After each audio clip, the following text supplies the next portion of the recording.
Let's go. Welcome, everyone. My name is Deshone. I'm known as Deshone, the Auto Advisor. This is Car Shopping Questions and Answers. We do these streams throughout the week to make sure that you have the information you need to save more money on cars than everyone else is saving. That is the big issue. A lot of people are overpaying for cars. They don't know it, but we know it. And so I spent 14 years in the car business. So now what our mission is to make sure that you have the information you need to not just save a lot of money, but also save a lot of time. You don't need to spend more than 20 to 30 minutes in a car dealership at any time to save thousands and thousands of dollars. We've proven this, and that's what we're going to be going over. So the first thing we want to do, welcome to all those on Facebook, welcome to those on Instagram, welcome on YouTube, and welcome on TikTok. I want to go over as we, you can start to get, as I break this down, ask your questions, and we'll certainly get to your questions as we go through it. No questions off limits. But I want you to know the 7-step process that we've been using for 3 years that I really learned I learned this from being in the car business. I worked for 5 years with Mercedes, 5 years with General Motors. And we developed a system where you can get below market deals, which will save you thousands and you can do it from home. There's only 3. In fact, the dealers want you to be inside the dealerships trying to make a deal. That is, as dealers, we have much more leverage to make a deal when you're there than we do if you're not there. So the first thing you want to unlearn today, right now, is that you don't need to be in a dealership to save thousands of dollars. In fact, the only way you're going to guarantee you save thousands of dollars is to not be in the dealership, and it's to shop from home. That sounds like what everyone would want. But there is a specific way you need to do it, because the companies that own the websites, their goal is to sell your information, make it difficult for you to shop from home, and try to get you to go into the dealerships. That is their goal. What's up, Mildred? What's going on, Lashar Custom? Good to see you, Ellie. Good to see you, Caesar, BT Thoughts. Their goal is to get you in the dealership. So you have to now realize, if you're going to win, like I'm going to be showing you a lot of people over the next hour, people like Bonita, Greg, Danielle, Eddie, Kimberly, Charles, Sean, Pierre. We'll go over a lot of these people, Zafrina, in the next hour. I want everybody who shares, hit the share button, because if you grasp what I'm trying to get across to you right now, everything when it comes to your financial world with cars is going to change. There's 3 prices everyone could pay for any car. You could pay below market value, you can pay market value, you can pay above market value. Now, below market value, thank you for lighting up the likes on TikTok. Every time y'all double tap the screen, y'all run those likes up, and we appreciate you. I can't do this without you. So thank you to all of those who share. Shout out to the sharers. Below market value is where you save $5,000 to $8,000 to $10,000 on cars. $5,000 to $8,000 to $10,000. Market value, you might save $3,000 to $5,000, depends on the car. And above market value, you pay list price or above. So if we let's let the first 2 groups go into the dealership, spend their time into the dealership. We have a 7 steps process that you can do this 90% from home. The first thing we need to do is we need to know in this 7 steps, are we going to buy or lease? That's the first thing we need to know. That's the first thing we need to know. Everyone who's heard you should never lease a car, type a 1 in the chat. Type a 1 in the chat. Let's take a poll. Let's see how much info we could get in 60 seconds. Who's heard you should never lease a car? Type a 1. Type a 1 in the chat. All right, I see you, Miss Bateman. Hold on. We're going to let her type a 1 in the chat. Come on, everybody. Let's get up. Listen, shake everything off. You're not going to save $5, $10, $20,000 on cars being lazy and like sitting back. You're playing, you have to lock in. We have a saying here. Lock in. Let's get to it. We're talking serious business here. We're talking. I didn't gather you here on a live to talk with you about hundreds of dollars. We're not here to talk about hundreds. I'm not interested in hundreds of dollars. I'm not interested in helping you save hundreds of dollars on cars. That is not interesting. Everything that we do here is focused on thousands. So I want to hear from the people who you were taught never lease a car. I see you, 11 Frazier, Chaplain. If you were taught never lease a car, type a 1 in the chat. Type a 1 in the chat. Okay. Miss Bateman. Okay. Chaplain. All right. You're going to see that most of the people you know were taught the same thing. That is, in my opinion, why half of the people in this country are overpaying for cars. Half. I'll put money on it. They do not lease cars. There's 17 million new cars sold a year in a healthy market. There is 45 million used cars sold in a healthy market. 17 million new, 45 million used. You can only lease a new car most of the time. 99.9% of the time, your lease is new. So when you're leasing and you learn about how to get below market leases, you're going to be driving really nice, expensive cars, $30,000, $50,000 cars, and you're going to be, when you get great deals on them, you're going to be paying hundreds and hundreds of dollars less every month than these people who are paying, or who are, hold on, I had to put my phone on Do Not Disturb, than these people who are out here buying these cars. That's rule number 1. We have to get this across. The first step in the book, I have a book that is doing very well. It's very highly rated. Thank you to everyone who's reviewed it. The first step in the book is the 8-year rule. The 8-year rule. If you're not buying a car to keep it at least 8 years, you should be shopping for a below market lease. I just picked up a $54,000 vehicle. $54,000 QX. QX60. I gave them $1,200. My payment's $499 a month. Every lease I've ever had has been what we call a 1% lease deal. We can't, when you have, we'll get to that. I see you have bad experience leasing. We're going to get to that. I'm glad you said that. Remind us to come back to that. Nothing we can't get to the next stuff. We can't get to how to shop dealers and get thousands off until we get past knowing we should be leasing cars if we're not keeping them 8 years. This is rule number 1. I'm paying $499 for a $54,000 car.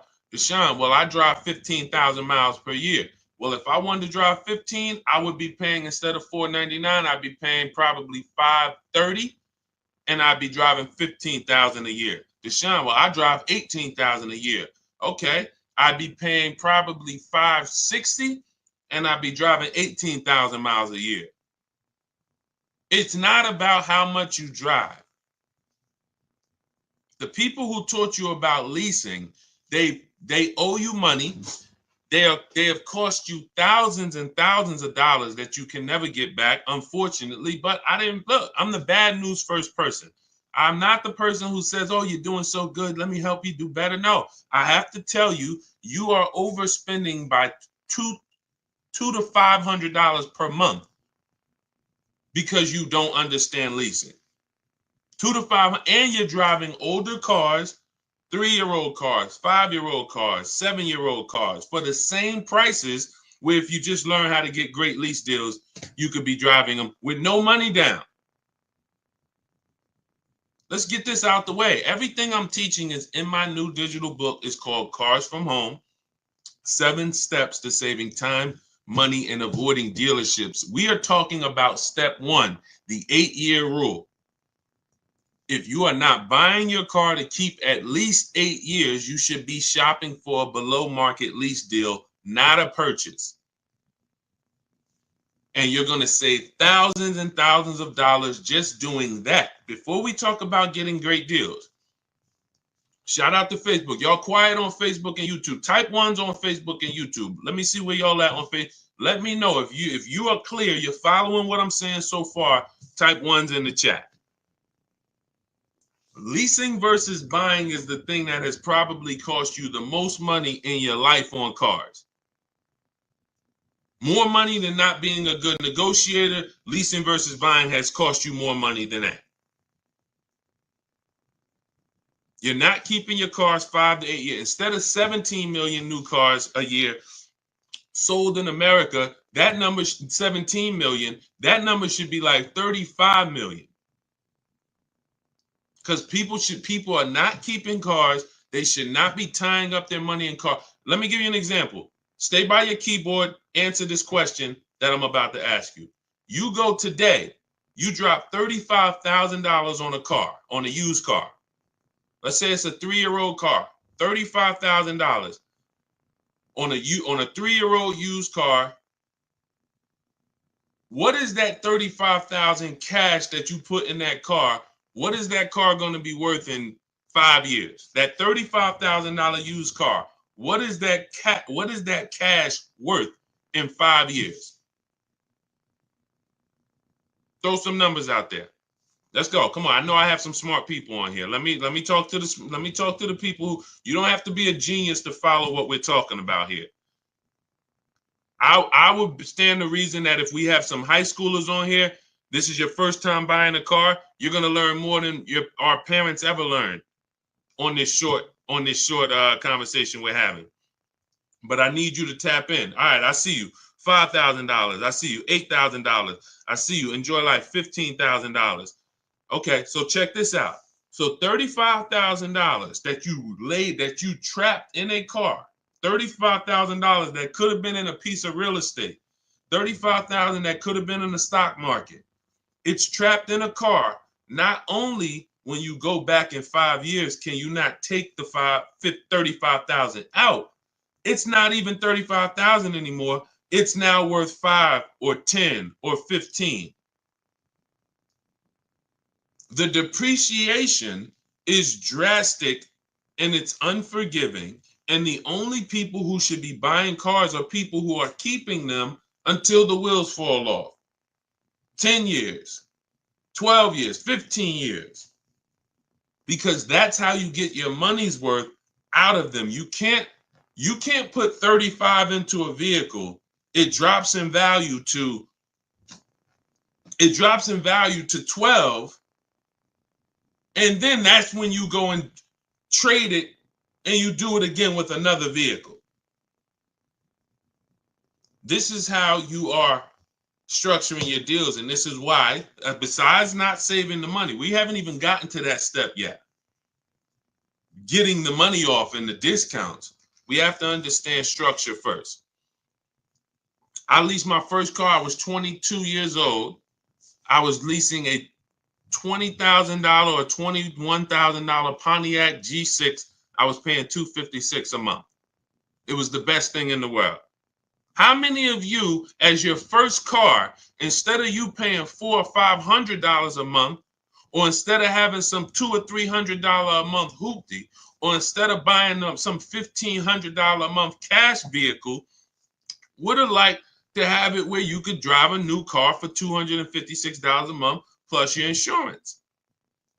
Maybe your parents help you out with the insurance. Maybe your parents pay the $200 a month, $200-300 a month, whatever it's good, the $200 a month insurance, and you pay the car payment. This could be better than you putting your child who's in college in a 10-year-old Honda that might still end up breaking down. It's not even a question. It's not even a question. Look at India. India got the Hyundai Elantra Limited for $365 a month. Look, the Hyundai Elantra Limited with the leather, 36 months, 12K, $365 a month, no money down. Look,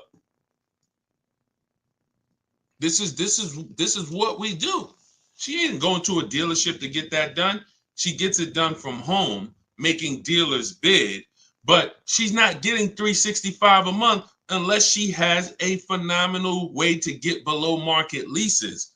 $365 a month, no money down. It's people, it's some of you are paying $500 a month for your car payment. If we be honest, if I ask, what is throw out some numbers. Matter of fact, I'm not even gonna do it. I'm not even gonna do it. I don't want to embarrass anyone. I know I know. I'm in the industry. I've been in the car business since 2016, since 2006. I know what the data says. I know what the data says. I know what the average car payment is. These things are happening because you were never taught deal structuring. You were taught by a bunch of people who never understood leasing that, hey, don't tie up that car, you're renting it. You want to buy that depreciating asset that's going to be worth half of what you're buying it for in 3 years. It's going to be worth 70, it's going to be worth 25% of what you're buying it for in 6 years. And then after that, it's going to be worth probably about 10%, 15% of what you bought it for, but then it just stays there. It'll never go below 10, 15%. It'll stay worth $5,000 forever. It could be 12 years old. It's going to still be worth, $3,000. That's the whole point. That's when you beat depreciation. That's when you buy your cars. That's your goal. You buy your cars. You don't lease your cars if that's your goal. But you should not, if you're not ready for maintenance and long-term care and investing in your vehicle and paying and keeping it a long time, then you're spending thousands of dollars buying these vehicles. You should not be buying them. Okay, so all of this is laid out in my new digital book. It's called Cars from Home. We're going to get to some questions. We know we got a lot of questions. I see you all. We're going to get, Dolan's going to start pulling your questions in about 2 minutes. So you can type your questions now. Hang on, Dolan, not quite yet. Everything we're talking about, that's step 1 in the Cars from Home 7-step process. So step 1 is the 8-year rule. And if you're not buying your car to keep it 8 years, you should be shopping for a below market lease. If you're keeping it at least 8 years or more, you should shop for a purchase. My new digital book spells out our entire system. It's the ultimate blueprint to do it yourself. Car buying, leasing, new cars, used cars from home. Hence why the name is called Cars from Home. So you can get a copy of it. It's normally $97. You can get a copy as part of my welcome offer to you. You can get it for 75% off, but it's only for 30 minutes. So you can get to my TikTok bio. As long as the timer hasn't hit 0, click the button in my TikTok bio. There's a link there in my Instagram bio, the YouTube comments, or the Facebook comments. And as long as you get there before the 30 minutes, you get a copy of Cars from Home. 7 steps to saving time, money, and avoiding dealerships for $24 instead of the $97. Now, as soon as you pay, make sure you screenshot the thank you page. There's a it says screenshot this page because some of you type your email incorrectly, and then we can't email your book because you typed the email wrong. So you'll have my support team's email. They're there Monday through Friday. Reach out to them, get your book, but try to type your email in correctly. We deliver a lot of books. The system works. And you'll also, on that same page, have the link to open the book. So you might want to save it right there to your phone or to your computer. So you'll get it, 2 ways. Okay, so go grab your copy before the 30 minutes is up. You get it for $24 instead of the normal $97. Now, $97 is still worth every penny. This will be the most valuable book, one of the most valuable books financially you've ever owned. That is my guarantee. And you can read the reviews online. Okay, let's go, Dolan. Bring in the first couple questions. You guys can start typing. Start typing your questions if you have them, and we'll start getting to as many as we can. When the lease was up, took the car in. They said I wasn't qualified to purchase the vehicle, yet they sold me another used car. Later was sued for damages for a car I never had. There's a couple things here that look pretty bad. Let's start from the beginning. When the lease was up, took the car in, they said I wasn't qualified to purchase the vehicle. So if you had some credit challenges, you may have not been qualified to buy that vehicle with a traditional bank. But they maybe they tried to put you in a car that you didn't want, that they could get you approved on. And so what happens is, you didn't want the car, but that's the only car they can get you the loan on. And so that ends up being a bad experience for everyone, because you're now taking a car, you didn't see the market, you didn't see your options, and now you have a bad loan. You don't have a chance to shop the market. Part of why you're overspending, and this is the case for many people, you're not shopping the market. You're not seeing 5 to 7 offers for your loans. You're not seeing 5 to 7 offers before you buy a car. You're not seeing 5 to 7 offers before you trade your car. That's most of the problem. You're not shopping the market. This is all things that can be done from home. That's what we teach, but it's simple to do. You just have to unlearn that old process of what you were taught. So yeah, it just seems like from the get-go, you should have been following a plan of someone that doesn't have perfect credit, and then you would have followed whatever options you had, whatever your best options would have been at that time. That would have been the plan for you. But it should be things that a person with 720, a person with 700, a 700 score can qualify for most leases. A person with a 600 score can't.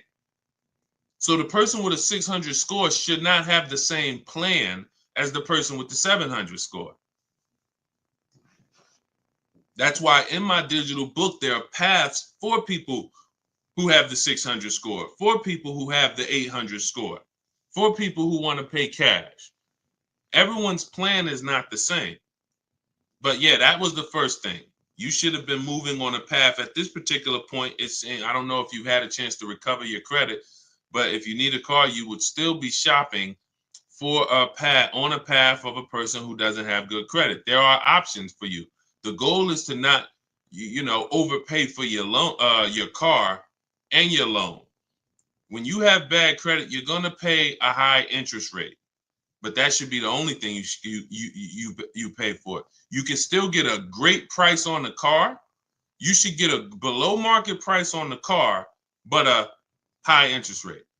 And that's not what happens. Most of the time, you go and you pay a high interest rate, and then the same car you could have gotten for $18,000, you pay $20,000 for it. So you give the dealer $20,000 and a high interest rate. You should have found that car for 18 and then just paid the high interest rate. You got to separate your loan from the car purchase. So these are things that we teach in a step-by-step manner. But, there's a lot there. You need a plan. Stop winging it. Stop winging a 5-figure transaction. Go ahead, Dolan.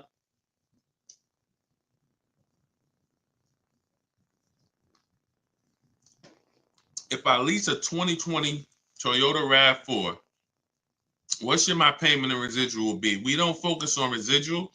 We do shop the payment according to the 1% rule.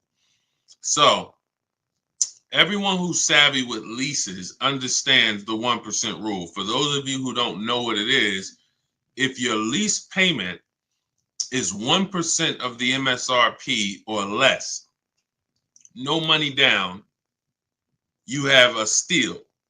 So if you're looking at a $30,000 car, if your lease payment is $300 a month or less, it's a steal. It's a steal.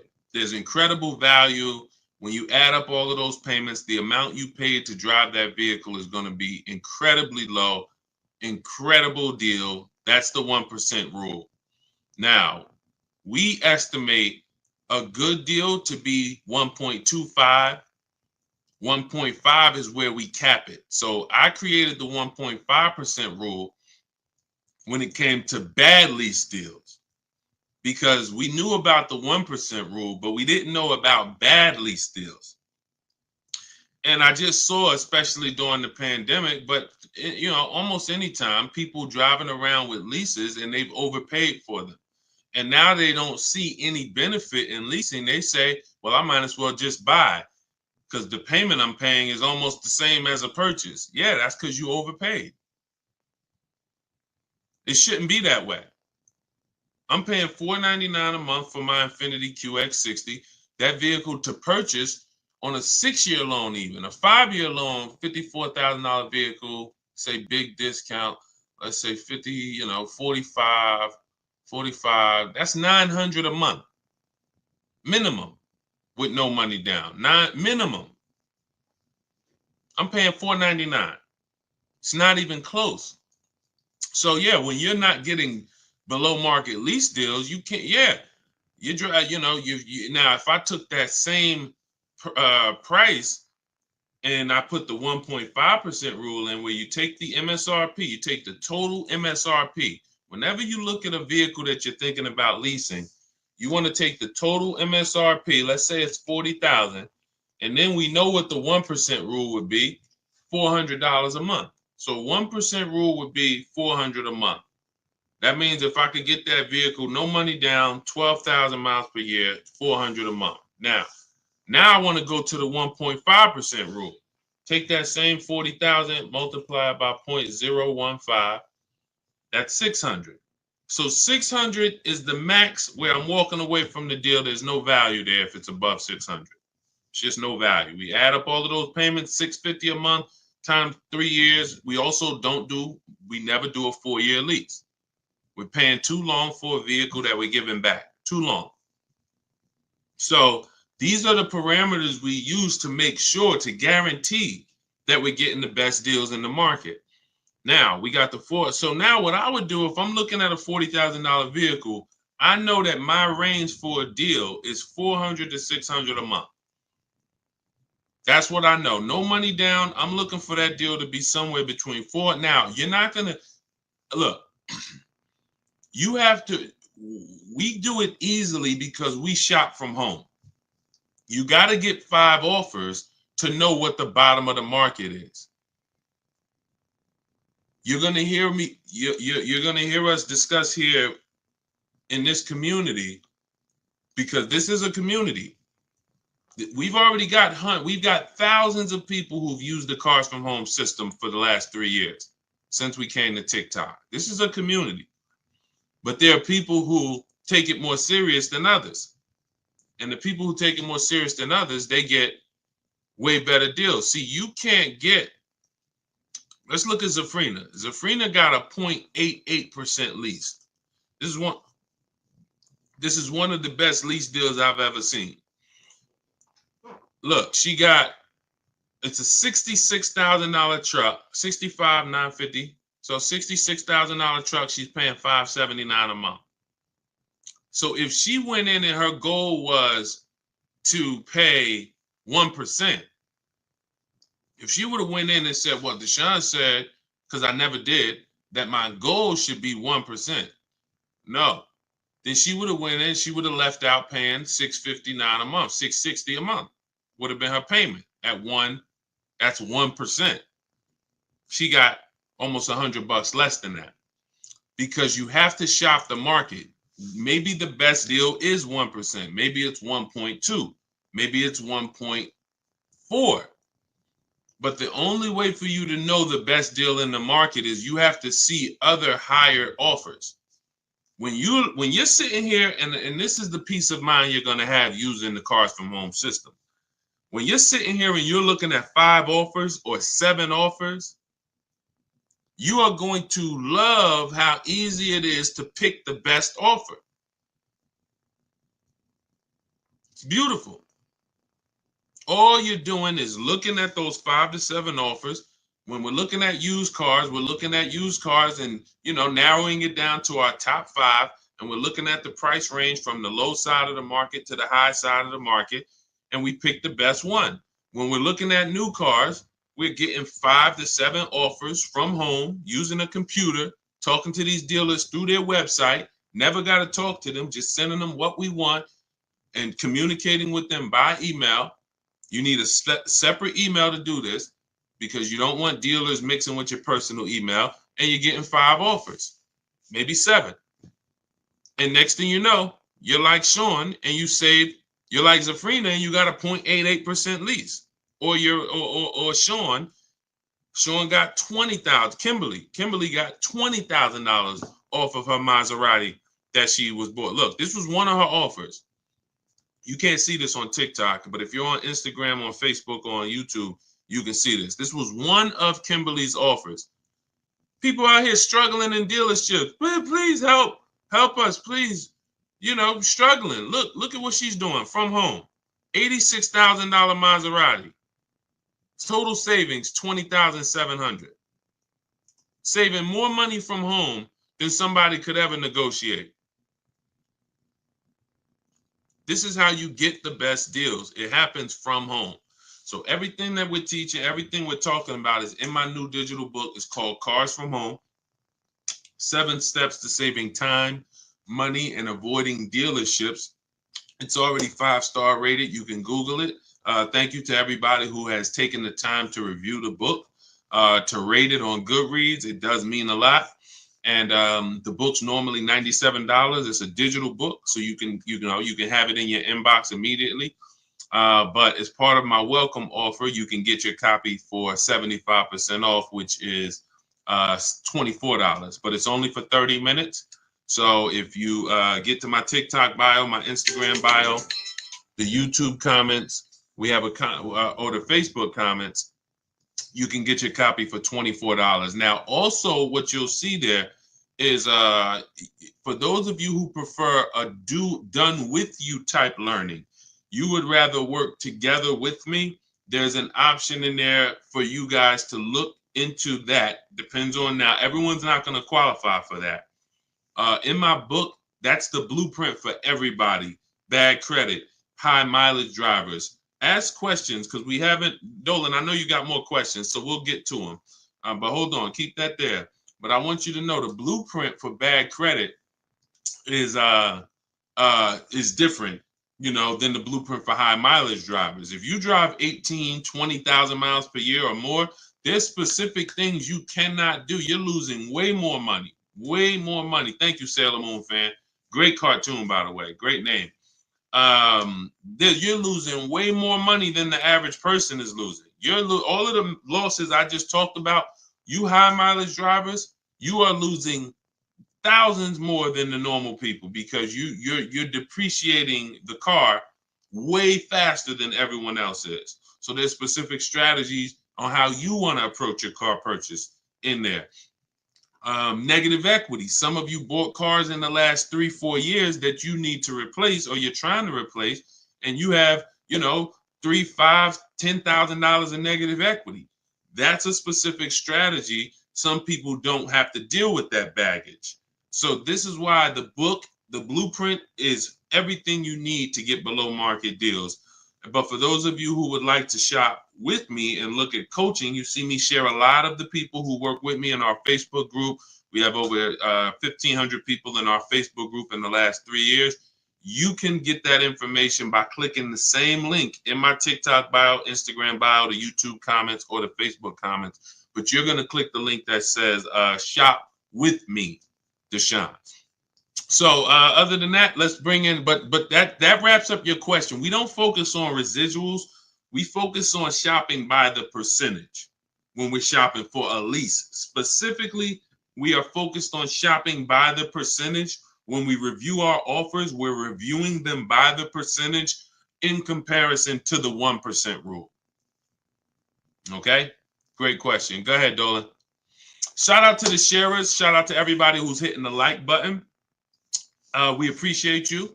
Let me take some time and shout out the sharers on TikTok is the only platform that shows me the sharers. Thank you, Denisha Gills. Appreciate you sharing. Elizabeth Lewis, thank you for sharing. Appreciate you, Baby Skate. Thanks for sharing. Silas Richardo, thanks for sharing. CJ, thank you for sharing. Cookie Monster, thank you. Thank you for sharing. Appreciate you. Thank you, thank you, thank you so much. Okay, thanks for sharing the broadcast. If anybody else shared, I appreciate it.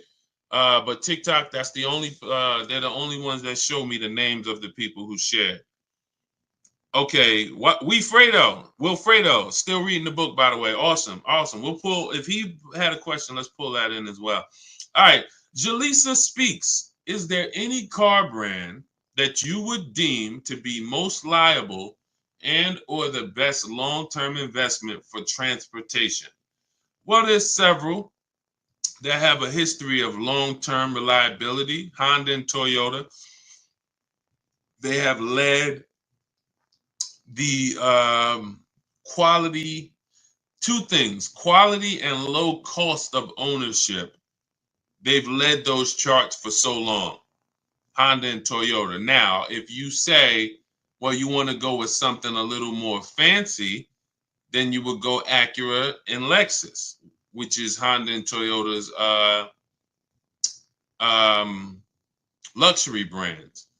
Now, at the same time, if you're open to other vehicles that have a long warranty, Kia and Hyundai have the longest warranty in the industry, and they're making some incredible vehicles lately. They're really, really penetrating the market.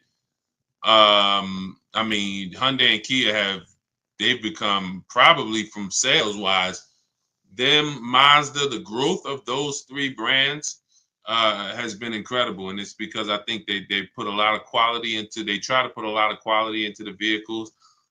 Their styling is great. They're leading when it comes to how they style and design their vehicles. But but we would not make a decision. This is part in our 7-step process, in the Cars from Home 7-step process. We have a step 4 is something we call shopping, not buying. And we do a quality assessment on these vehicles because any vehicle could have bad DNA.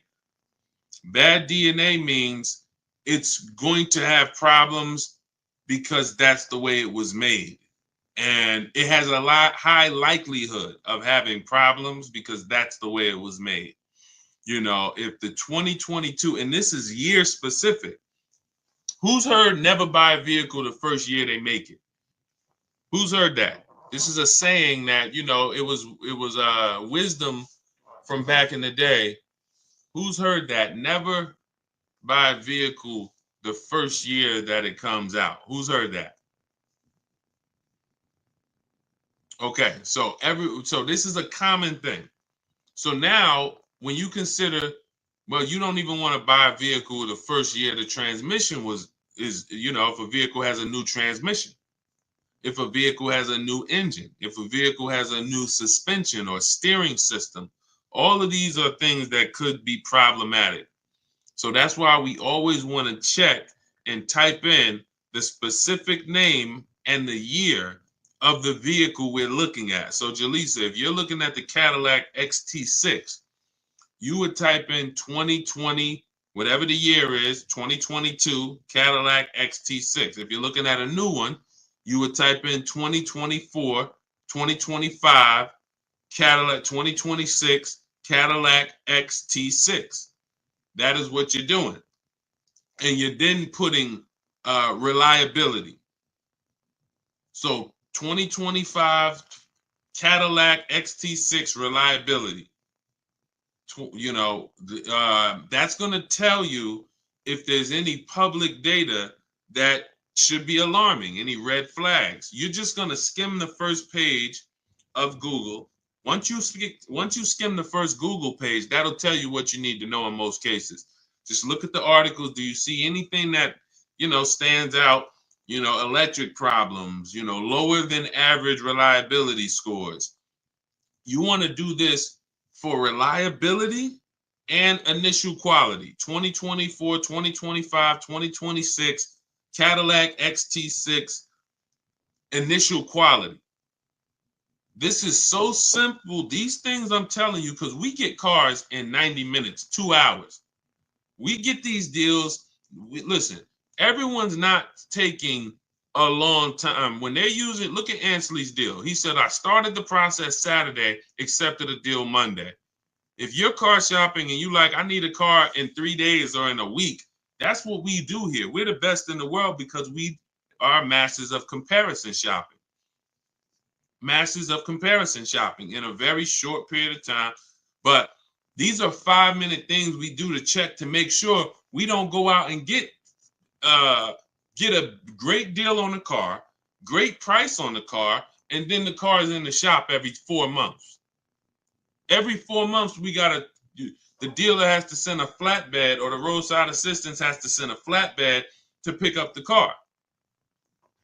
So when we look at, long-term Honda, Toyota, but if you're open to other brands, there's several brands that have, really tried to enter the long-term race of making great vehicles, putting a 10-year warranty on their vehicles, which is unheard of. That's Hyundai and Toyota. Hyundai and Kia. And then, but each vehicle you would check in specifically, independent of everything else, you're checking each vehicle to see what the write-ups are on that vehicle, not just the brand. All right, go ahead, Dolan.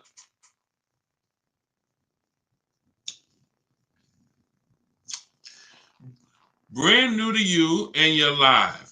Welcome. What's a basic credit score needed to start with a lease? Usually, I would say above 660. You can, but it's not just score. If it's profile. So let's say you are 660. One of the strongest things that you can have on your profile is on-time car payments. When people see on-time car payments, banks feel much more comfortable. If you were just paying $400 a month for 2 years on time, they feel much more comfortable giving you a $400 a month lease payment. Now, another thing, you're not wait, let me go here first. So if you have a strong profile, which is one of the heftiest things is a on-time car payments for the last 2 years, or high income, predictable income, high salary, high income. So you got a 640 score, but you make 120,000. That's part of your profile. But I like to see people get out of that manipulation zone. That manipulation zone is anywhere from 660 to probably about 650 to 680. Once you see that manipulation, they might tell you didn't get approved tier 1. That's why you got to have backup offers. So if somebody tells you didn't get approved tier 1, they might say, oh, the payment goes up $100, but it's not supposed to go up $100. Maybe it's not even supposed to go up. They're just taking a shot at you because they know you don't know better, but you got a second offer. Hey, well, look, I got to check with the second offer. Can you call and see? And we do all of this from home. I even have a script in my book for what to say when they tell you you're not approved tier 1. Now, I don't have many scripts. Most of the scripts we use, if not all of them, are for talking to managers. We're not speaking to car salespeople.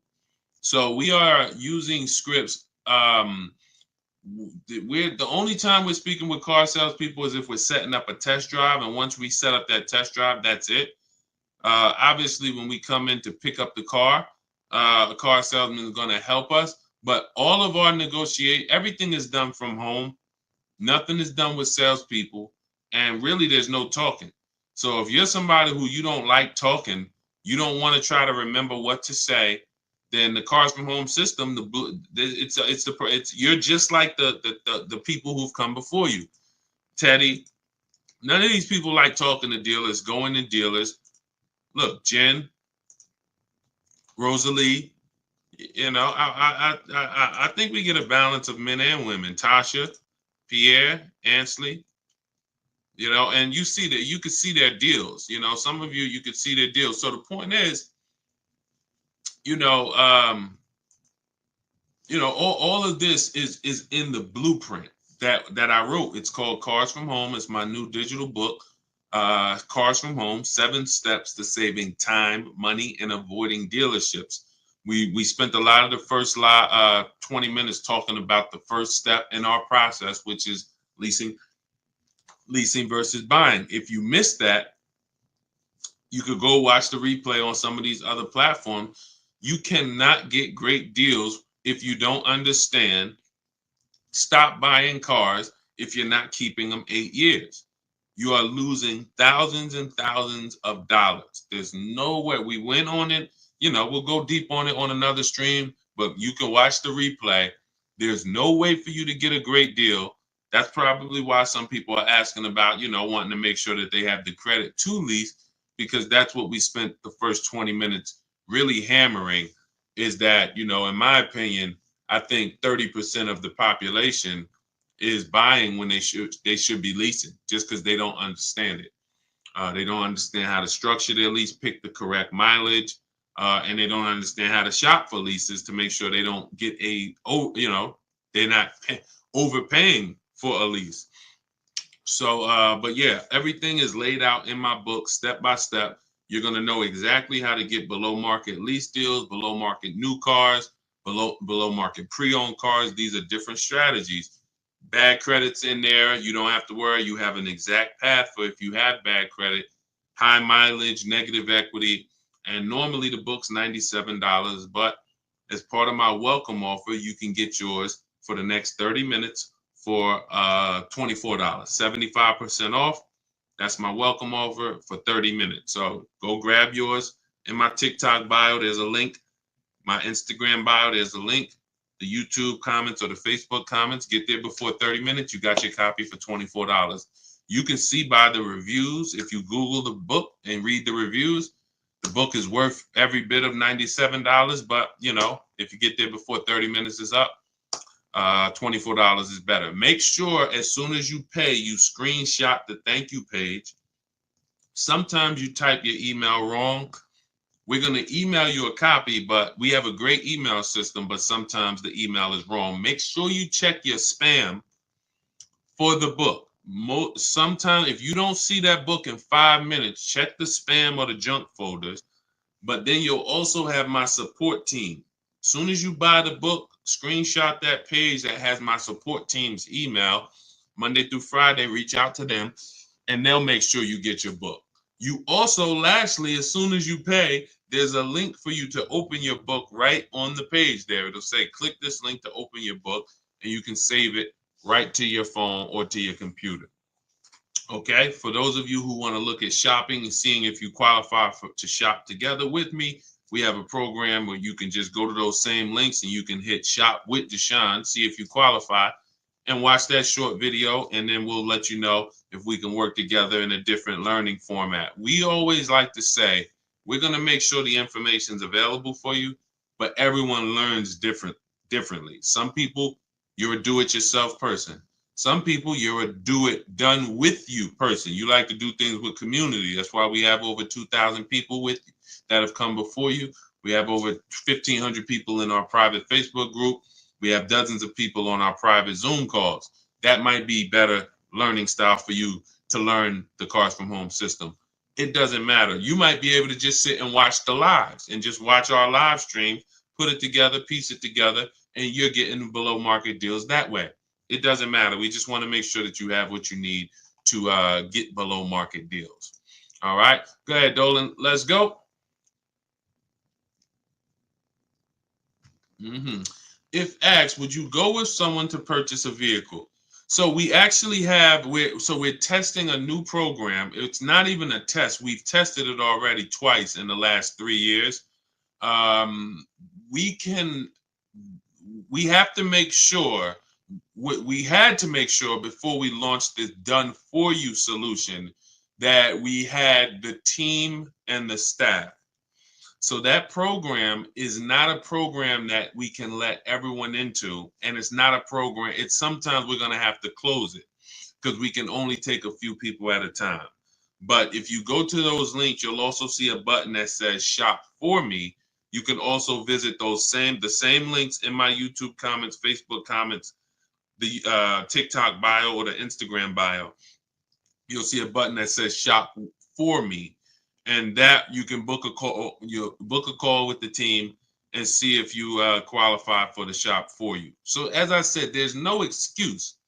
There's no excuse for anyone to be overpaying for cars at this particular point. You have tons of free information that I'm going to put out. You can get your questions answered on this stream. You can write all of this stuff down. You can watch 30 live streams, piece it together, and you will get the same deals that you're seeing a lot of people get that I share, and the same deals I'm going to get. Or you could get the blueprint, get your copy of Cars from Home, 7 Steps to Saving Time, Money, and Avoiding Dealerships, and you have the written blueprint step by step for all types of car deals, leases, purchases, new cars, everything. Or we could do it for you, or we could do it with you. There's no excuse for you to be out here having anxiety concerning car buying anymore and overpaying and having buyer's remorse. Okay, go ahead, Dolan. Do you have to have a long credit line to lease a car? No, again, like I said, you want to try to be between you want a minimum, you want to try to be between 650 and 680. That's going to help you qualify for most mainstream lease programs.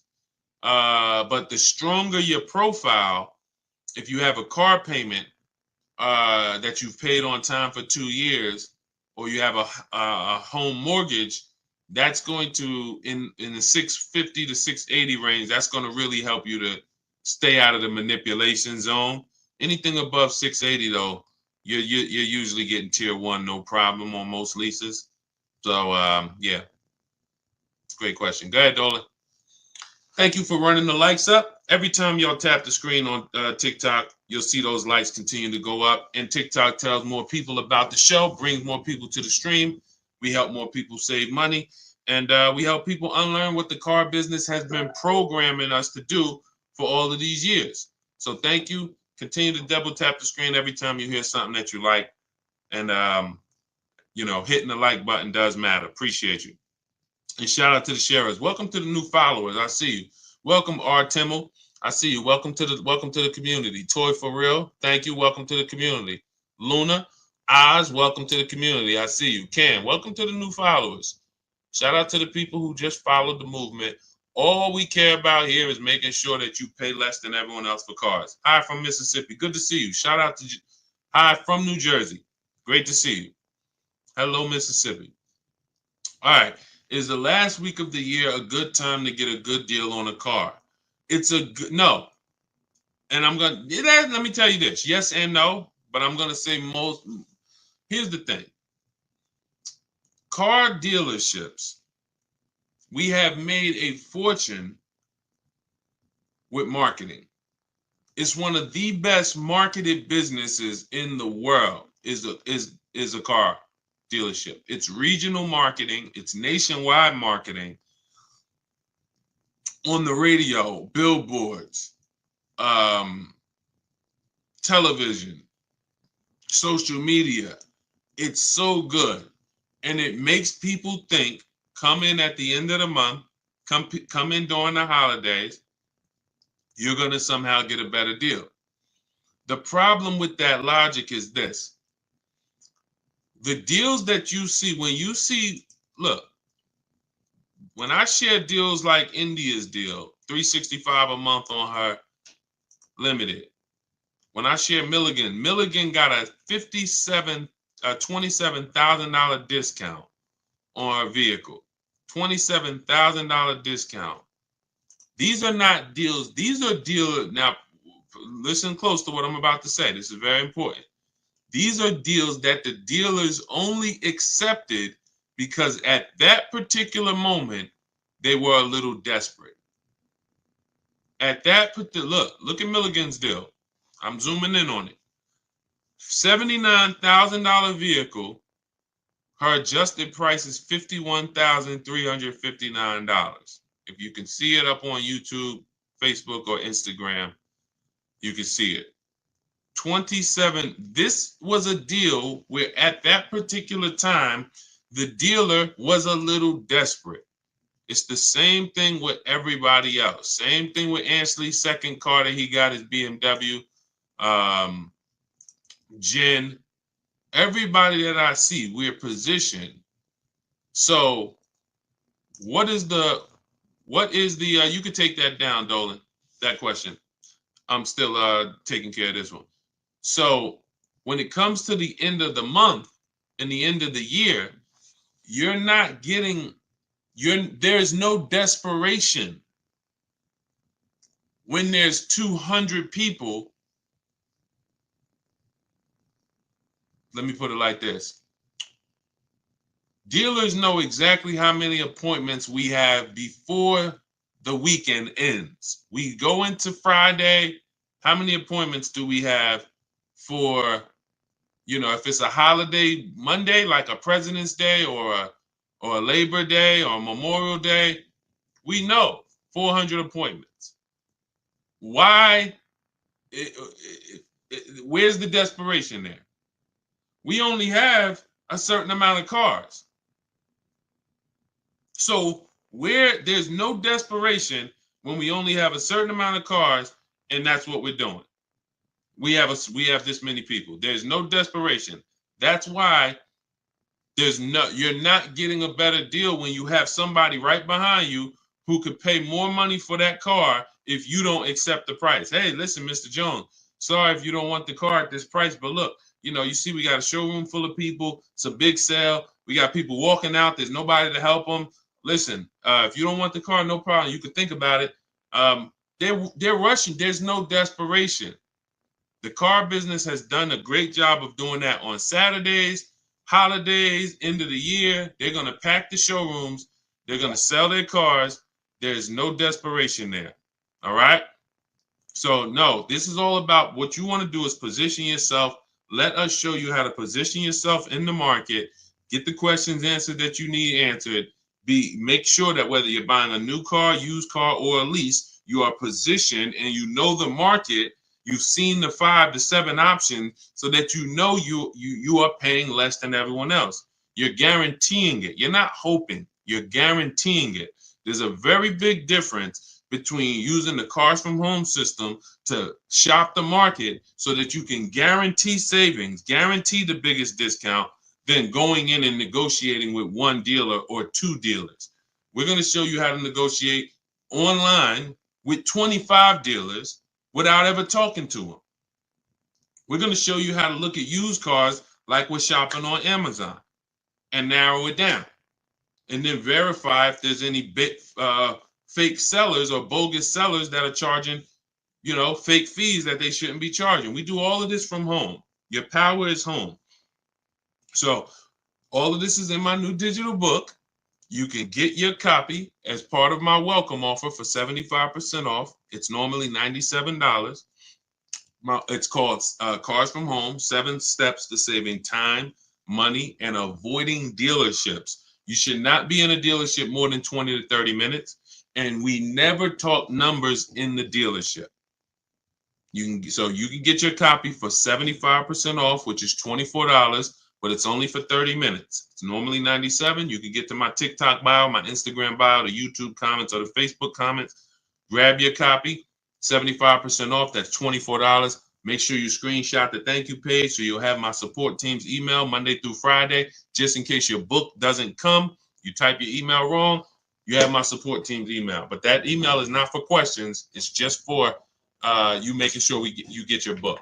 All right. So let me hop off. Great live today. Great chat. We went deep on a lot of subjects.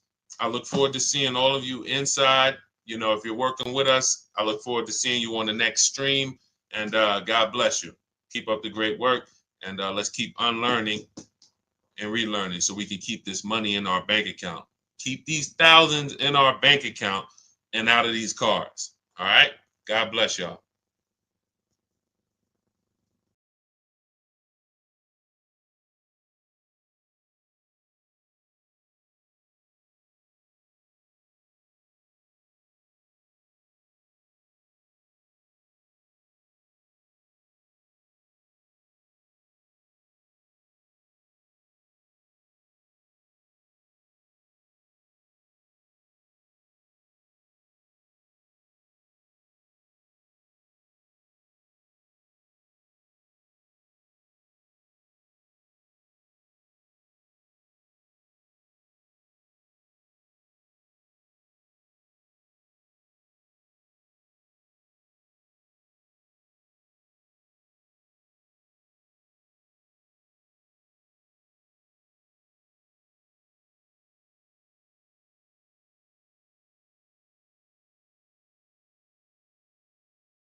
All right, I'm excited today because I am fresh off buying a couple cars myself.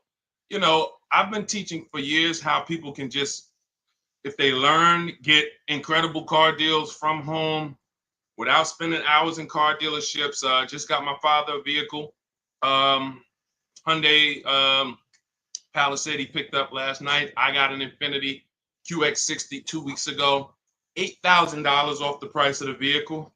I don't know exactly how much he said because I didn't look at how much off on that Hyundai. I do know there's no one driving a Palisade less than him. He got a $48,000 Palisade, $499 a month, $49,000. These require huge discounts. What's up, Michelle Morris? What's up, Stevie P? This stuff is the stuff that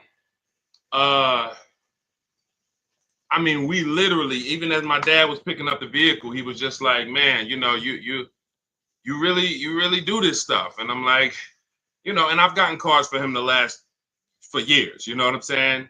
I've gotten cars for him for many years. But to see that many of you, here's your problem. You're totally impatient. I want to help you through that. That's why every time you see me, you see unlearn, relearn. But what I find is that you guys, unfortunately, you've been programmed. And I can't say it nicer than that. I need to let you know, as a former car salesman for I've been in the car business since I was 22, 2006. I've worked for the biggest brand in the world in Mercedes and the top 3 dealerships in the nation at Ray Catena and Edison. Yankee Stadium, 2011, where $300,000 was what most people were making who had been there. So I came at 28 into the top of the top. I'm telling you as an insider that you can do this. You can do everything that I teach. You can do everything the people that have learned from us teach. You see, I'm going to be sharing dozens and dozens of people beside myself, but because I just got a couple cars, obviously I'm going to come on and talk about the money we just saved right here. Both deals that I just made were made right here. Where you see me at, where I do these streams from, if I showed you my emails, you would see, wow, Deshone, all the work was done right here. That's how I want you moving. That's why our entire system is called Cars from Home. It's a mindset. It's not just a process, it's a mindset. I saw people in those dealerships as I was picking up these cars and they were miserable in there, sweating and some of them outside smoking cigarettes, stressed. This is like, you're literally giving a company 5 figures, $10,000 to $100,000, and you're outside like this. So what we're going to talk about over the next hour is the Cars from Home system, how it's been. This is proven. What we got to get you to is to where you believe in yourself. See, I don't have a problem when people don't believe in me because there's so much about me out there. It's proven. Somebody can say, hey, go here. Do you realize Deshone, the auto advisor, is the only person that you can find, if you look, hundreds of people who use his stuff and actually save money from home. So it's not that I'm not trustworthy. It's not that when you see people who we share in our streams, Tope and Bonita and Greg and Danielle and all these people sharing their car deals, it's not that you don't believe that these are real car deals. It's not like you're saying, hey, did he make those up? It's not that. We got to get you to believe that you can do this. And that's what we want to talk about, is how simple this is. We obviously will answer questions, so you guys can start typing your questions. We'll get to as many as we possibly can. But I want you guys to know that this is something where you can leave your strategies at the door. Everything we'll be teaching today is out of my new digital book. It's called Cars from Home, 7 Steps to Saving Time, Money, and Avoiding Dealerships. It's the entire blueprint.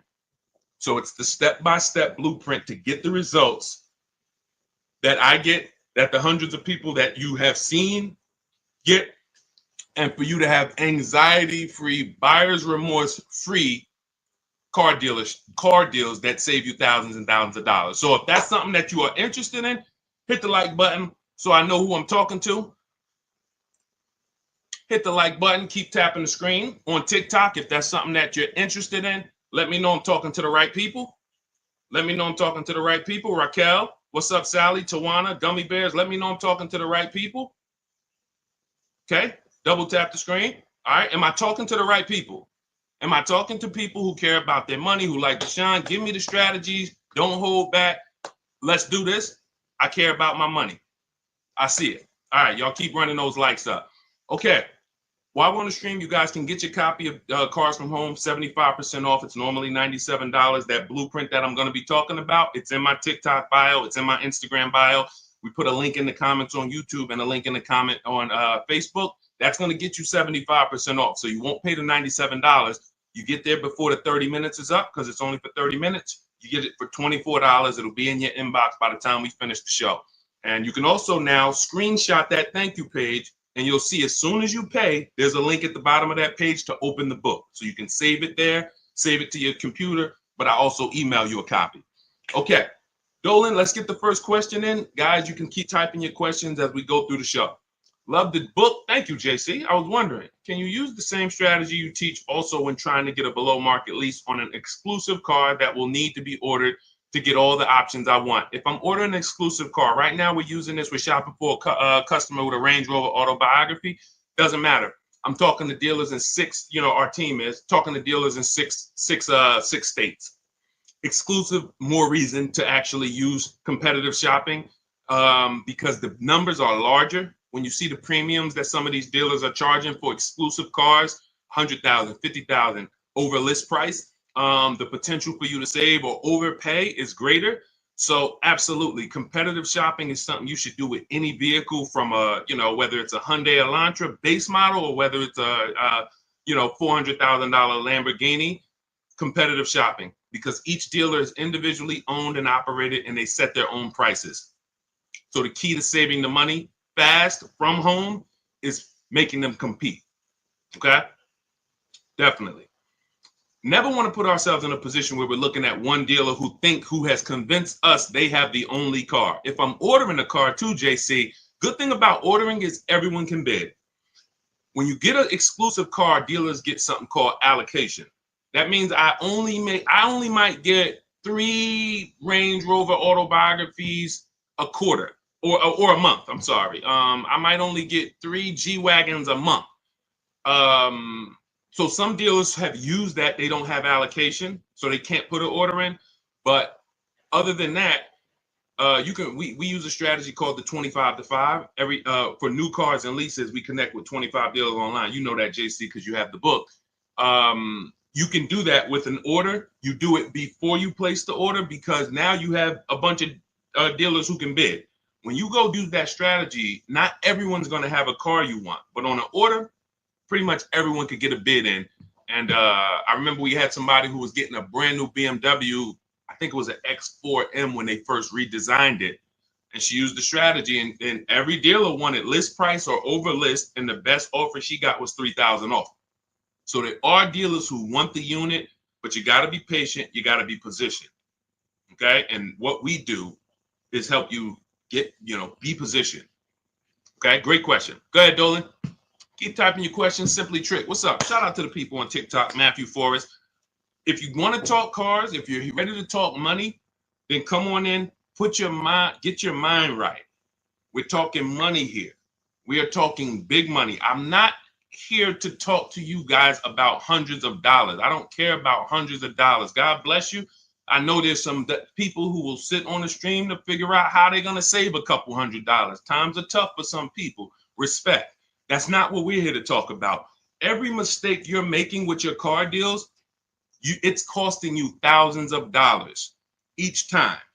You think when you buy that car and then, it broke down, or you buy that car and you find out you overpaid for it, that's not $1,000 mistake.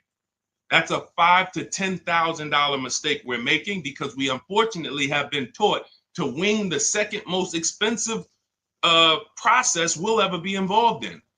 Most of us, most expensive process is our home purchase. But all of us, even some of us, you haven't bought a home, you can see cars have been your most expensive purchase in life. And unfortunately, the industry has taught you to wing it. Just, play it by ear and feel. No, we don't do that. That's how you end up making the dealers 5-10 grand, huge commissions. And unfortunately, it's at your detriment. So if you're serious about that not being you, then tap in, tune in, lock in. Would you put a large down payment down on a used car? I would. When we consider down payments, this is a great question. You want to consider what are the rates, and can we actually pay the car off sooner versus use the bank's money if the rates are high. If the rates are high, 5, 6, 7, 8%, 10%, for some of you, this is not a time to borrow the most. The time to borrow the most is when the rates are cheap. If they're giving you 0%, I used to have people, and now listen, this is conflicting information. You'll hear people like, I'm not gonna mention names. God bless them, they have the best intentions. Unfortunately, they're not taking into account real financial advice. You hear people say always pay cash for cars. When I was I'm fortunate that when I worked at the dealerships I worked at, I always worked in blue collar, white collar towns. And I worked with people who, worked on Wall Street. So a lot of customers from Wall Street, $300,000-$400,000 a year or more. But I also had clients who, customers who had $30,000 a year jobs. So we've seen everything in between. When people would sit down and they would say, hey, I would say, how are you going to pay for the car? They say, well, what are the rates? And if the rates were 0% or 0.9% or 1.9, then most times they were using the bank's money because it made financial sense. Why?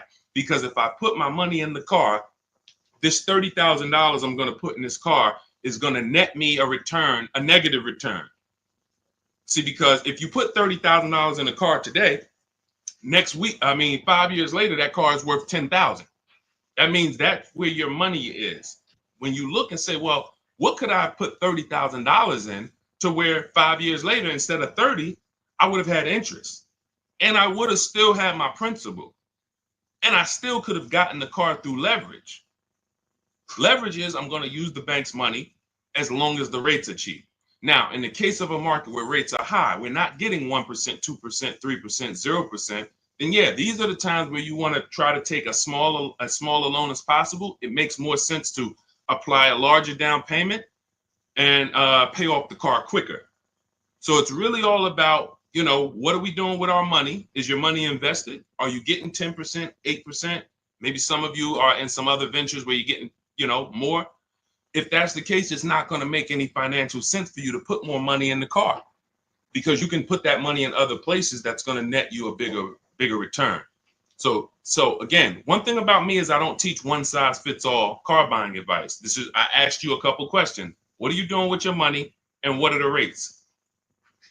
You might say, Deshone, they're offering 0% on this car I want. If 0%, then I would use the bank's money.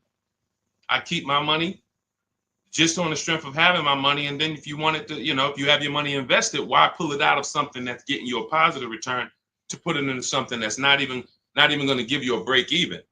It's going to give you a negative return, and it ties up your cash. So these are the conversations I've learned just over 14 years in dealerships, talking with very, very intelligent, financially intelligent, rich, ultra rich people. So if you want to move, you want to be rich, move like the rich. All of this is laid out in my book. I have a section specifically of comparing, about cash buyers, because many people who have been taught to pay cash, you don't realize that you could be missing opportunities, especially in the investment market where you're getting, some people's portfolios up 12, 13, 15%. They would never have that money in a car. Does that make sense? Everybody clear, type $signs. Listen, I need to know we're having a real financial conversation here. So I put on TikTok, everybody should be over 18. Listen, 16, 17, I wish they could be on here, but I don't want 14-year-olds on here. I would, obviously, the point is I'm trying to make sure I'm getting the crowd who can receive this information. If you're clear on that principle concerning rates as opposed to down payments, then type $signs. If you need me to clarify, then ask a question and ask me to go more deep. I don't want to go deep I don't want to move to the next question until I make sure that the people on the stream have, you know, so let me know. Y'all see, it, be clear, we want to go deeper on that?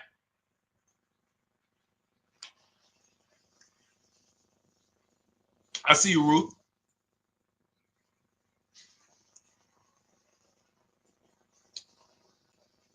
Okay.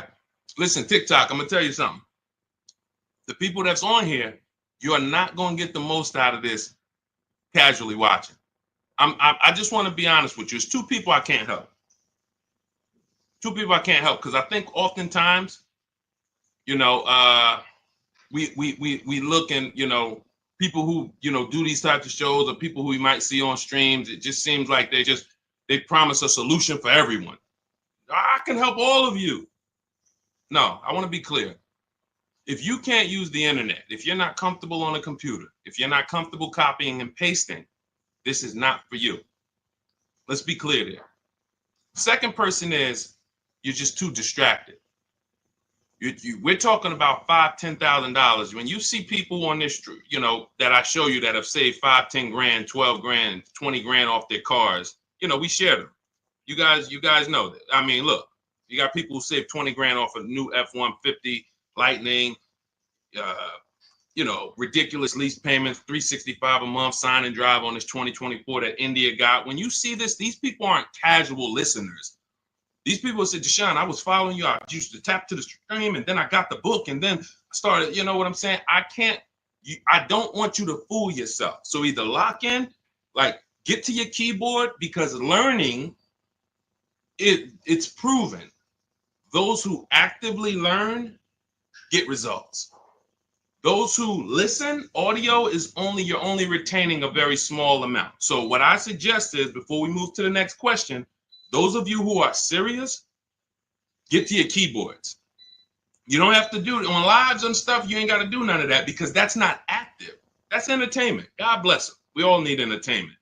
But here, in order for you to look and say, you know what, I was on Deshone's stream. I don't want you on this stream 2 years from now having car buying anxiety, Alex, Annabelle, Chef Land. I don't want people who was following me when I came to TikTok in 2021, when God blew me up, and you saw me 2 years ago, you still have anxiety. You still ain't out here saving the money that we're saving. And we've been pushing this heavily for 3 years. Why? You haven't locked in. You're trying to be casual. So let's lock in. Next question, Dolan. I just wanted to let the people on the stream know, and shout out to the people who are locked in. Let's go. Do you need an extended warranty with a lease? Only when you are going to be outside of the warranty coverage based on how many miles you're going to be driving. So most vehicles have a bumper-to-bumper 3-year, 36,000-mile warranty. Now, when you consider that the average lease is 12,000 miles per year, but there are leases for 15, 20. You know, we teach about high mileage leases here, 25,000. Jen got a high mileage lease on her Honda CRV hybrid. Her best deal out of all the dealers, because we shop 25 dealers, we do it from home. Her best deal on this vehicle is $40,000. It was $512 a month, no money out of pocket. Come pay $512 a month. That's your deal. Now, she bumped it up because our formula when we're shopping for our lease offers is always to shop with 12,000 miles per year. First payment down. I want you to write this down. Everybody who's locked in, write this down. This is how, I mean, unless you have my book. If you have my book, you don't need to write this down because it's in there. But this is how we shop our lease offers. 12,000 miles per year. First month's payment only due at signing. We tell them assume tier 1 credit, and taxes and fees go in the payment. 3 years only. We're open to 39, but we are not open to anything longer than that. Why? We're paying too much money for a vehicle we're giving back, or we're paying too long for a vehicle we're giving back. All of you out there who have a 42-month lease or a 48-month lease, just take your contract, look at the payments, add them all up. You'll see you overpaid, unfortunately. Sorry to break the bad news to you, but someone has to, so that you can stop making these expensive mistakes. So that's the format of how we shop structure-wise. We see all our offers with first month's payment due at signing only. That's why when you see Ansley, for $58,000, $554 a month with first month's payment down. Because if you can get the vehicle to your desired monthly payment budget without any down payment, that's what we do on leases. If we can do a sign and drive and it's in our payment, we'd rather not put any money. It's in our payment budget. We'd rather not put any money down, because the more money you put down on a lease, that money is at risk. There's two ways you can lose your money on a lease. Write this down. If the vehicle is your down payment, if the vehicle's stolen, or if it's total. If it's stolen and they don't find it, or if it's total. So that's how so now, going back to your question about do we need an extended warranty, once you look at what the bumper-to-bumper warranty is on a vehicle, if it's some vehicles like a Mercedes or Infiniti, it's 4 years bumper-to-bumper, which means, and they'll give you 50,000 miles. So there's a higher bumper-to-bumper threshold there. You just need to know, based on my lease, is there going to be a period of time where I'm driving this vehicle with no bumper-to-bumper warranty? Now, you might have a powertrain warranty, which covers the engine, the transmission, things of that nature. But if the electronics begin to fail or malfunction, if your bumper-to-bumper warranty has expired, then yes, you would be exposed. So you can get an extended warranty in that particular case, but I would only do this on vehicles that are extremely expensive to maintain. I'm not really looking to add an extended warranty to a lease unless I'm dealing with like a high mileage lease on a Range Rover or something that I know when it breaks is very expensive. Other than that, we're not looking to add extended warranties on leases.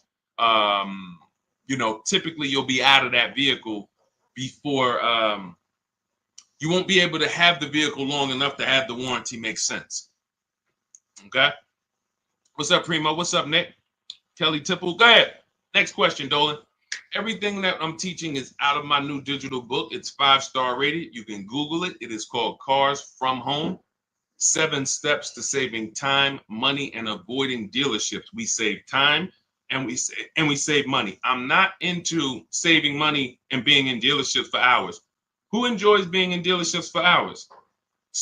Listen, that might sound like a weird question, but there are some people who get a thrill out of it. Anybody? Yes? Enjoy being in dealerships? Enjoy? Anybody? Who hates going to dealerships? Who hates being in dealership? TD Brewer? What's up, Gus? What's up, Kenyon? Yep. D. Will? He said me. Kellen? Yep. I enjoy it, but has to be quick. Yep. Londa, me. Yep. Look, Marquise, no more than 2 hours. Now, when we talk about the time, you can save time and not money. You can save money and not time. So you can go in and say, well, it took me 10 hours, 2 days, 3 visits to save $10,000. Well, you might have saved money, but you didn't save time. We want both. And then we have a third caveat in that title. It's avoiding dealerships. So 7 steps to saving time, money, and avoiding dealerships, because we don't need to be in dealerships to save the time and the money. Clear? That's the name of the book. So you can get a copy of it. It's 75% off. It's everything I'm teaching. Now, obviously, you guys can see I don't hold back. So it's not like, hey, my best stuff is in the book. We do have calculators in the book that obviously I can't, give you here. We've designed calculators, but you can get your copy for 75% off because that's my welcome offer. I want to make it a no-brainer for people to be able to get car deals, save thousands of dollars from home. So the welcome offer for 30 minutes is 75% off. It's normally $97, but it's a digital book as well. So it'll be in your inbox by the time we end this stream. You can get your copy in my TikTok bio, my Instagram bio, the YouTube comments, or the Facebook comments. And make sure as soon as you pay, you screenshot that thank you page, and then you download your book, because there's an actual link as soon as you pay. You can save it to your phone, to your computer. Okay? How can I pay off my car quick? This is a money situation. I mean,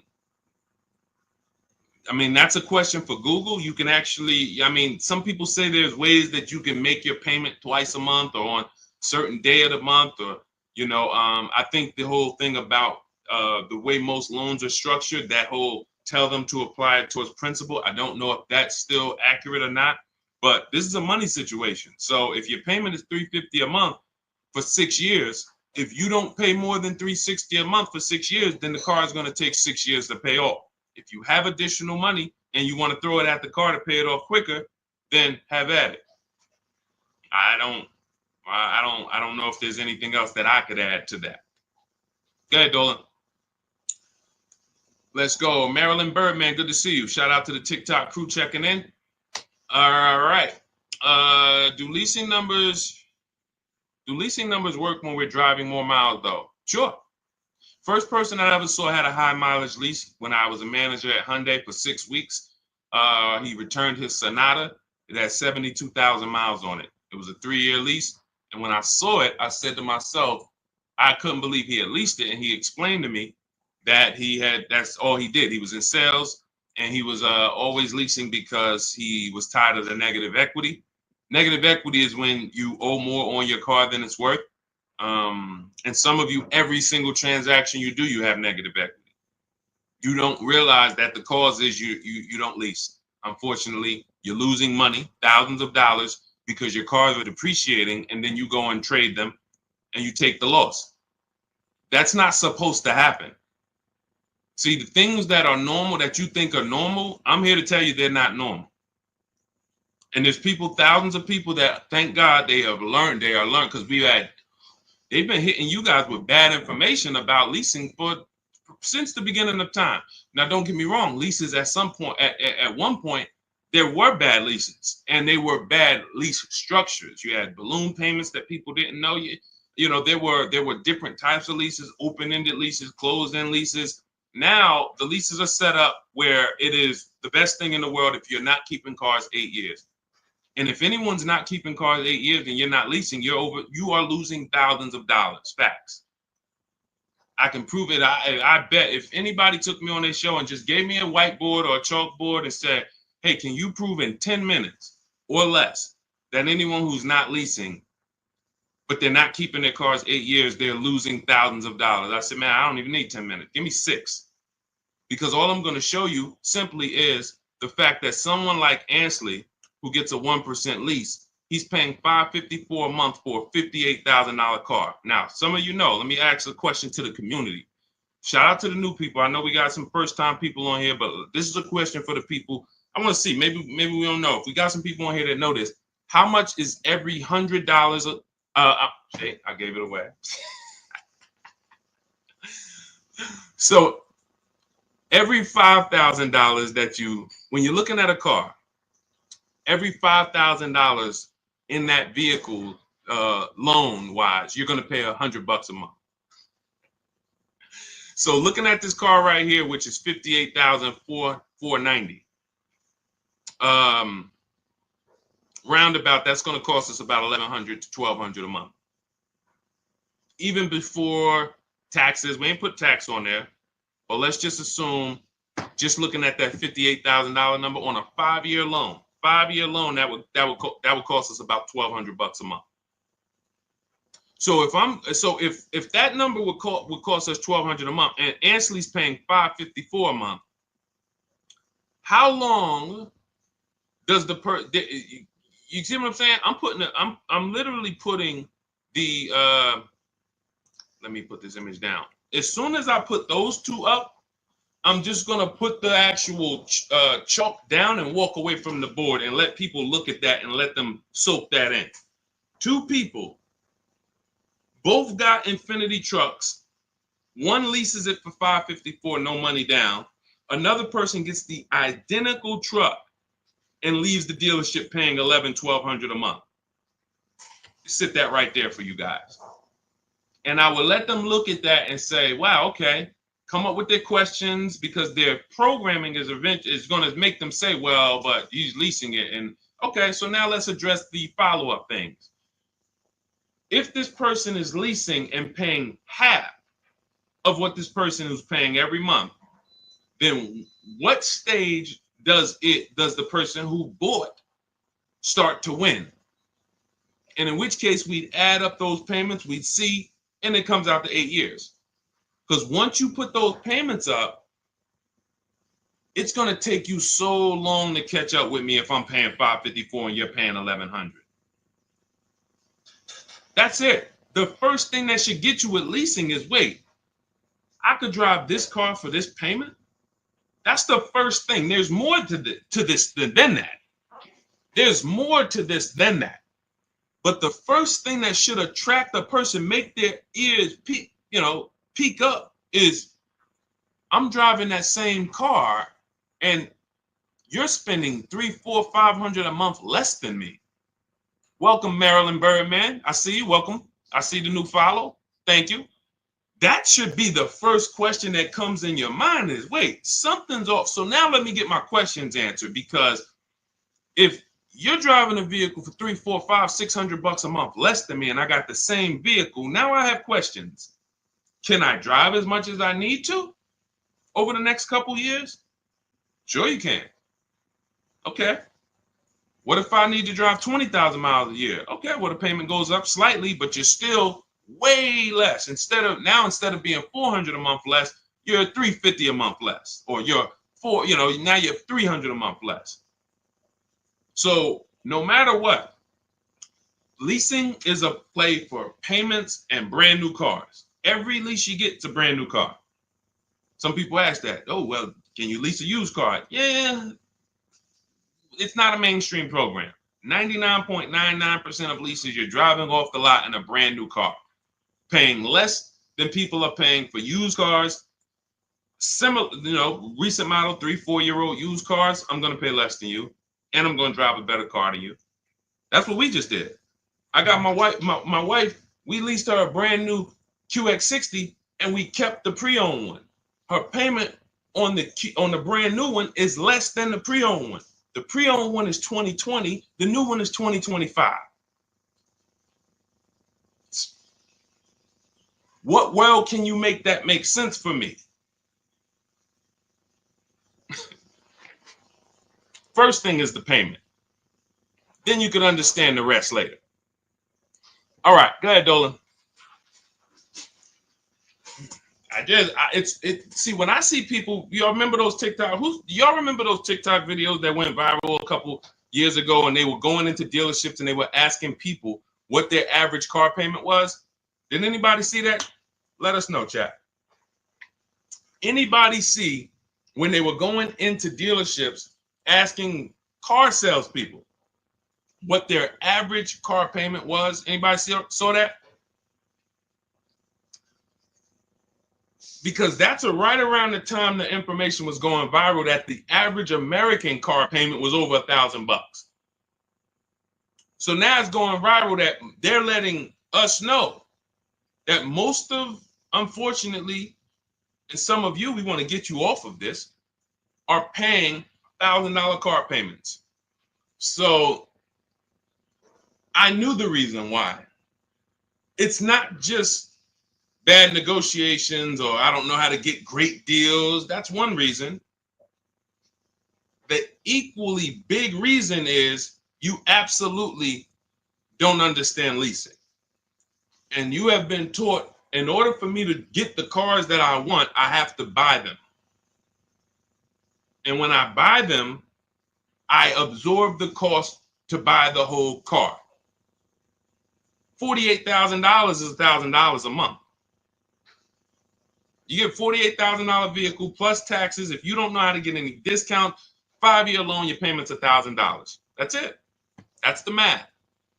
So it's very easy when you don't understand leasing or you don't know how to get great deals to pay $900, $1,000 a month for a car that you could be leasing for $500 a month with no money down.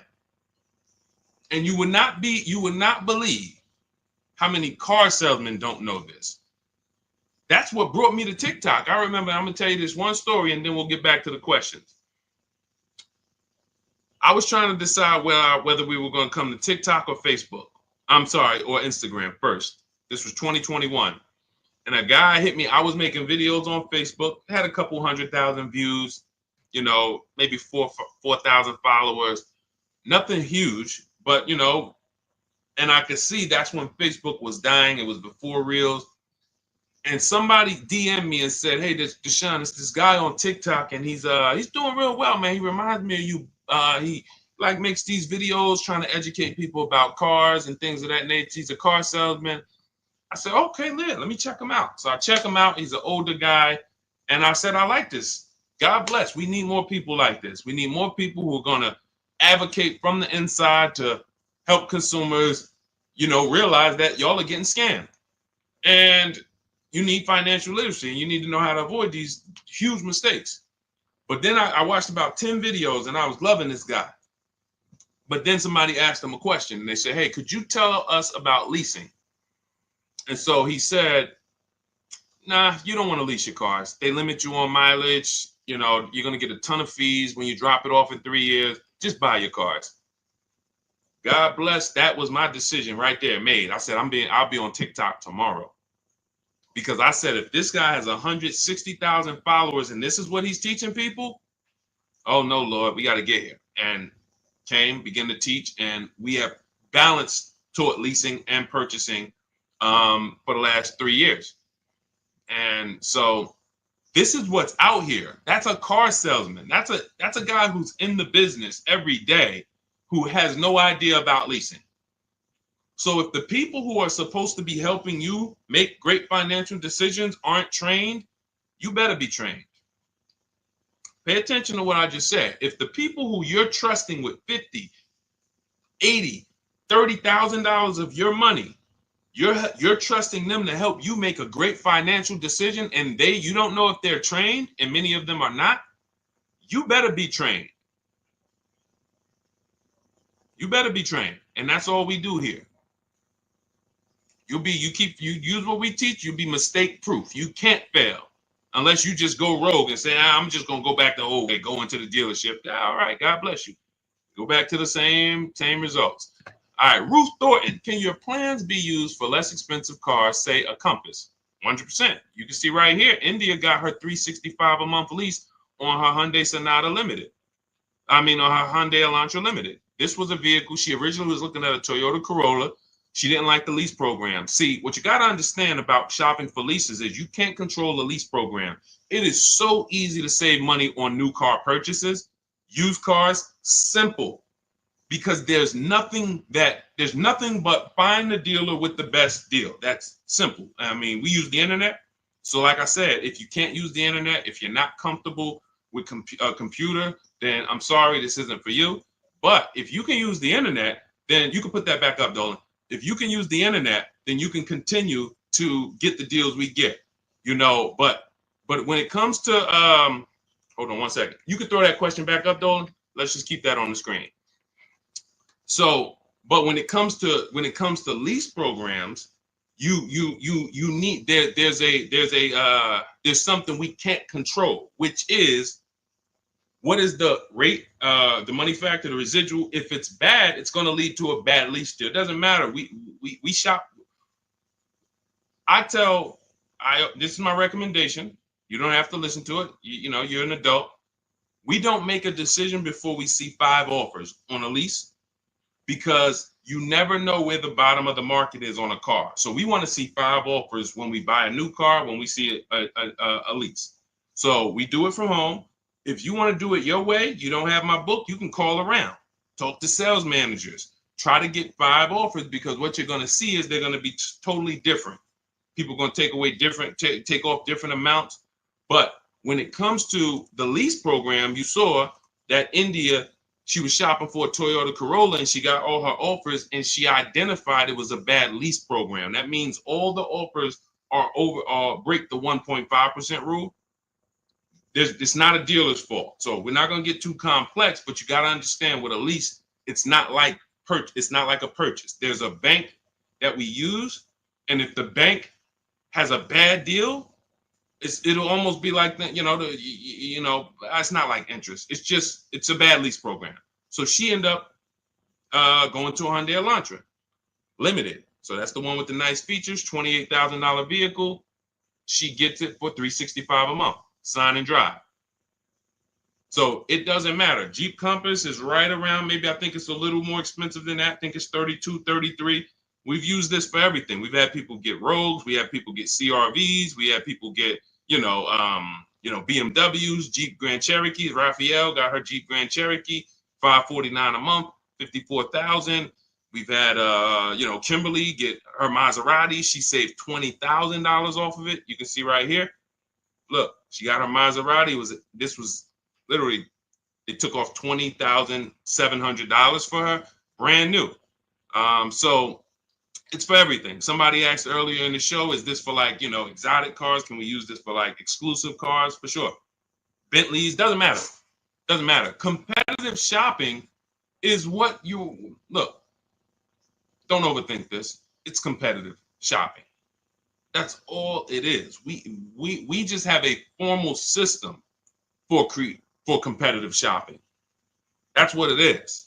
We have what we believe is the best system in the world until someone can show us that they've gotten more results for the public.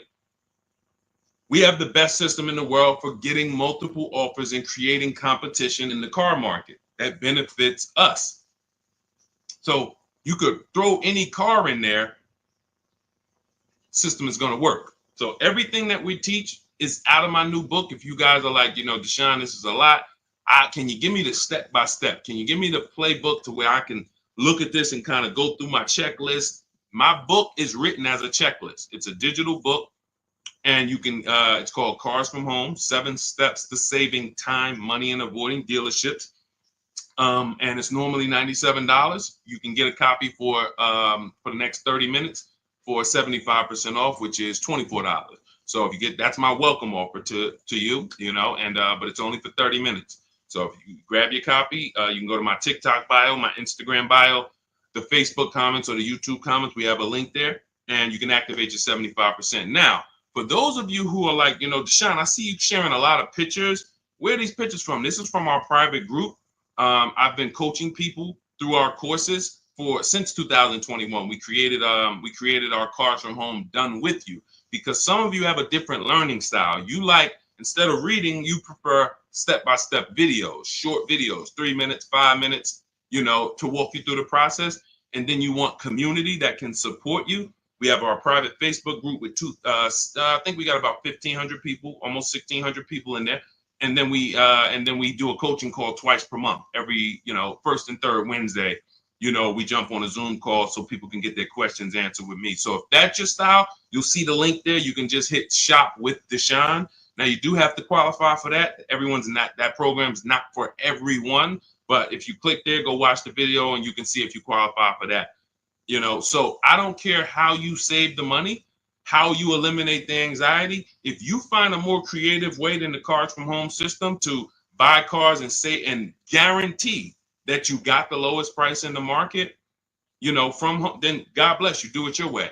But no one is able to guarantee that they're getting the lowest price in the market. You negotiators, you're losing, because here's what I'll tell you. If you came out of a dealership and you said, man, Deshone, I just beat them up in there, man, I got a great deal. I said, let me ask you a question. Would you bet me $1,000 that I can't find a better deal than the one you just signed? Give me, would you take the bet? So you come out confident, man, Deshone, I've been working them over for 3 hours, man. They took off $6,000, whatever, $10,000. My question to you would be, would you bet me $1,000 that I can't find a better deal than the one you just got from home? Most people are going to not take that bet, right? Right? Because they don't have the guarantee. They don't have what we call deal assurance, price assurance, which means they have buyer's remorse. See, I'm happy with my purchase until you ask me to guarantee that I didn't leave money on the table. But watch this. What you're going to be doing different is you're going to be so confident in the way dealers are bidding. When my dad picked up his Palisade yesterday, when we got this Infiniti a couple weeks ago, We guarantee you. I come at that dealership with my new vehicle, and you can say, hey, bet me some money. Would you bet me $1,000 I can't find a better deal than this? And I would say, can I bet two? Can we go double or nothing? I mean, or can I double? Can we put a little bit more on the line? That's how confident you're going to be when you actually start to use a competitive system where you can look at several offers from home. Another thing our system does is make you see that, okay, 4 out of 5 dealers are overpriced. See, you hear people say, oh man, I went to Nissan, they're overpriced. Nissan want too much money for the Altima. No, you went to one Nissan independently owned franchise and you got a price from them. You didn't go to Nissan. You're not dealing with corporate. You went to one franchise. That's like going to one McDonald's and you had a bad experience. And McDonald's is not good. They don't treat us good. No, that one McDonald's on Main Street in this city, you didn't have a good experience with. Every single dealer is different. Some of them owned by the same people, but they still compete. So what you are going to do now with the Cars from Home system, whether it's the book or whether it's, listen, and look, you do it your way. But if you don't start to create competition, you'll never get rid of your buyer's remorse. You're never going to have price assurance and confidence that you didn't get scammed, that you didn't overpay, that you didn't get enough money for your trade-in, that you didn't, we didn't get the question yet today, but hey, is this a good interest rate, Deshone? Like, all of this stuff is buyer's remorse questions. When I drive my car off the lot, that's why people don't talk about the price they pay when they leave. Once we drive our car off the lot, I never want to have buyer's remorse concerning price, and I'm never going to have it. But if I was to ask you about the price on your car, hey, can I see, I run into people. I was just at the dealership yesterday. I was coming outside and the young lady was out there. She said, oh, hey, I follow you on TikTok. I said, hey, God bless you. I said, you picking up something here? She said, yeah, I'm getting this used car, but then they like the price online was 19 or 16, and then they telling me all in is 21. And I said, you didn't verify fees before you came? She said, no, well, I got the cheat sheets. You got the cheat sheets. You didn't see the videos? I made tons of videos. You must ask. The only 3 fees. Write these down. If you don't have my book, write these 3 fees down on every single car. Used car. These are the 3 fees. Documentation fee, tax, motor vehicle fees. That's it. Everything else is made up, and you need to verify before you go there. You don't do this online and say, and then come into the dealership. That's why they do it. They do it because they know people are going to see that price, not even call the dealership, come in, and then get hit with a bunch of fees. So unfortunately, yes, she follows me, but she hasn't gone deep to see that that's a rule we don't break. I will never go to a dealership on a used car without verifying fees before I get there. That's a recipe for wasting your time, because I'm not going to buy it. I'm not going to buy it. You're not going to get me here, and then I'm not going to $2,500 in fake fees. I'm not buying it. So, because some of you said, well, Deshone, I'll just get up and walk away. Well, the bad thing about that is you still need a car. So what you did is you allowed someone to waste your time, and while the good car was selling, you were there dealing with the bad car. The good car that didn't have the fees and that was the real best deal, you missed that because you're here dealing with this. But from home, on the phone, verifying fees, we know this is the best deal. When I get in the car and drive to a dealership to see a used car, by the time you're getting there, you should know this is already the best deal. And all I need to verify when I get here is that this car drives good. But I know the price because I've done that from home. In my book, we teach a system called the multiple marketplace system. That's how we shop for used cars. It's different than when we shop for new cars, because with used cars, there's a couple things you have to know. You have to know this. You have to know the title history. Write these things down. I'm wondering who's writing it down, but I can't worry about that. I know this. I just gotta, I remember. Never mind. I'll go off a tangent. So you need to know the service records. You need to know the accident history, and you need to know what the title looks like. That's how we screen down for quality. The quality of the car. Is it a rental? Is it a ex-loaner? Is it a corporate lease? Is it a hang on, my alarm was going off. Is it a salvage title? Is it a rebuilt title? These things are not the same. So we need to look at that title, the service history, and the accident records, and then we move into looking at price. And and some of you, who's bought a used car in your life? I'm going to tell you something right now that I guarantee you're going to be like, wow, that makes sense, but you never did it. If you bought a used car before in your life, I want you to type the letter U. I want to specifically talk for a quick second before we go to the next question to the people who have bought a used car or you're planning to. Type the letter U. Because if we don't have, okay, I see you, Ty. Everyone if you have bought a used car or your next vehicle you're going to be shopping for is going to be a used car, type the letter U. I see you, Marcus.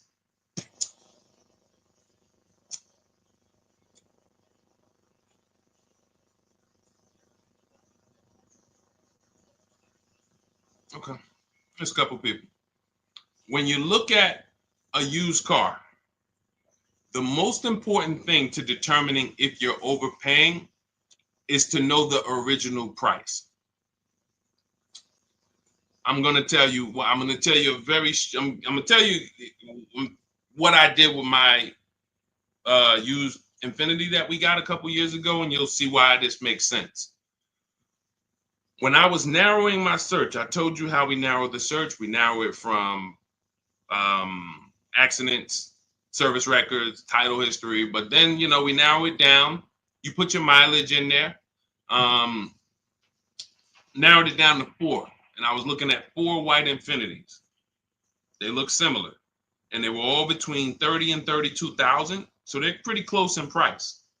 Between 30, 32,000 in that window. Now, most of you would have made a bet, would have just went with your gut here. You'd have just said, okay, well, these look similar. They all white. I mean, all right, let me go take a look at this one. I like them all. You would have made a horrible decision. I'm going to tell you why. Once we found out the brand new price, first of all, now I can see the equipment that's in the car. I remember when I was at the dealership, people would come in, replace their car and be like, Deshone, on the next car, I want the remote start. And I'm like, hey, I'm sorry to let you know, but you have remote start on this car that you're getting rid of? I did. Yeah. So they didn't even know what was in the car they had. So that's another reason to get the original window sticker or the original equipment list. But even more important than that is I get to see what was the cost of the car brand new. So once I did that, I saw that one of the Infiniti trucks was 46, one was 48, one was 52, and the most expensive one, brand new wise, was 54,000, and it had a ton of equipment in it, special cameras, sensors, and that stuff wasn't easily visible looking at the listing. Now you look at what the discount is from that price. That's something in my book. For those of you who have my book or will be getting it to shop for your used car, you'll see something we created called the true value discount. All that matters on used cars is how much discount am I getting from the brand new price, not what am I getting from the dealer. As I'm comparison shopping, I'm looking at that used car. I'm looking at 4 Honda Accords. This one is giving me a 30% discount from the brand new price. This one's giving me a 32%. This one's giving me a 40% discount. And had people been doing this, some of you wouldn't have got in trouble, because we had a lot of people during the pandemic get in trouble buying used cars paying the exact same price that they were brand new. Our people wasn't doing that, but for those of you who unfortunately you didn't know how to shop and you went out and you thought I could go out here and deal with this market, and unfortunately that was a horrible decision because we had people buying Toyota Camrys for $27,000 that brand new was $28,000, and they were 3 years old. And now those same cars right now are worth 12 or 10, but the person still owes 25 or 24 or 20. So it's a horrible situation. But had they really respected or known about what we teach is that true value discount, they would have been very interested in knowing what was the original price of the vehicle that I'm buying that you're selling me as a used car. And this is how we move confidently. This is how when people see me, listen, I'm going to tell y'all something. I know everything about car buying. It's my experience. My dad was picking up his Hyundai truck yesterday. God has blessed me with the experience, and I've worked for incredible people and I paid attention and I asked questions, and then I began to teach. Anyone in New Jersey who bought a car from me when I worked for Mercedes, they will tell you I've been this way. I was this way the last 3-4 years of my career because once I left Ray Katina, I had the knowledge to teach. So now, my dad's picking up his vehicle yesterday. He's signing for the Palisade.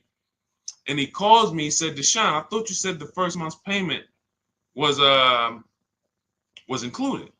I said, it is. I said, all right, I'll be right there. He's taking a shot. That's what they're supposed to do. I don't blame them.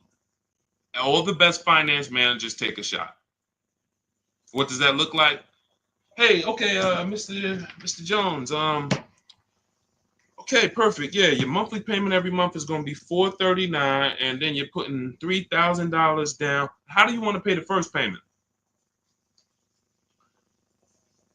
I thought it was included. No. The $3,000 down. That's your down payment. But you pay at the beginning on a lease. You pay at the beginning. How do you want to pay that payment? That's going to work 30 to 40% of the time, maybe more, depending on how sleek the people are. But when I went in there, I said that, don't worry, trust me. The best the finance managers I know that have made the most money, they got to do it. Because if you ask 10 times, you'll get 3, 4, 5 times. And then it's straight. He said, where does that money go? I said, it's profit.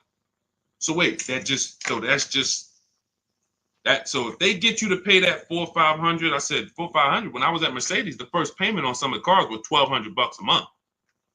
$1,400 for a GLS. Still pulling it. Hey, how you want to pay your first payment? Okay, I guess I thought it was included, but yeah, you throw it on the credit card? Sure, that's fine. All right, so yeah, we'll get you out of here in like 10 minutes. Let me just take care of this paperwork, and you literally just got the $1,200, $1,400. He just couldn't believe. That's why when we left, he said, "Man, I really see you know this stuff."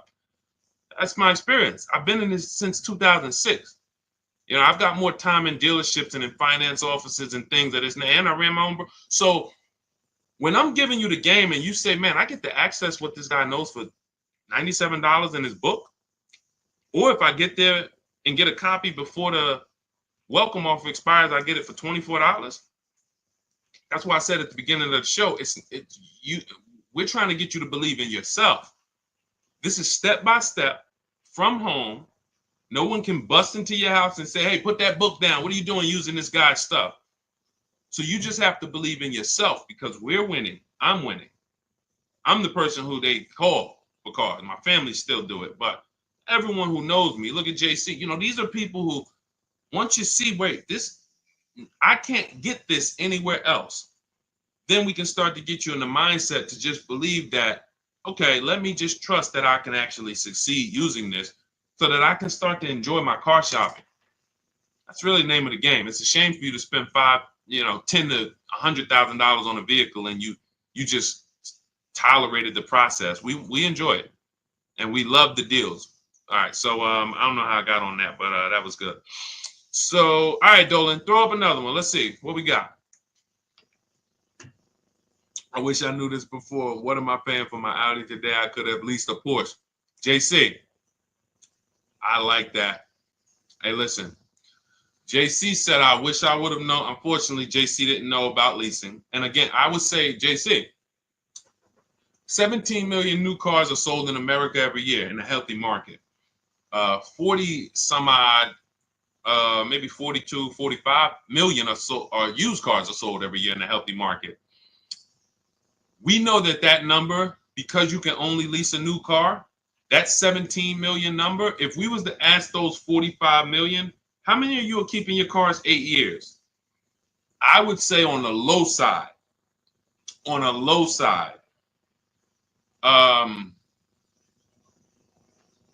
at least 30% would say, no, I'm not keeping this 8 years.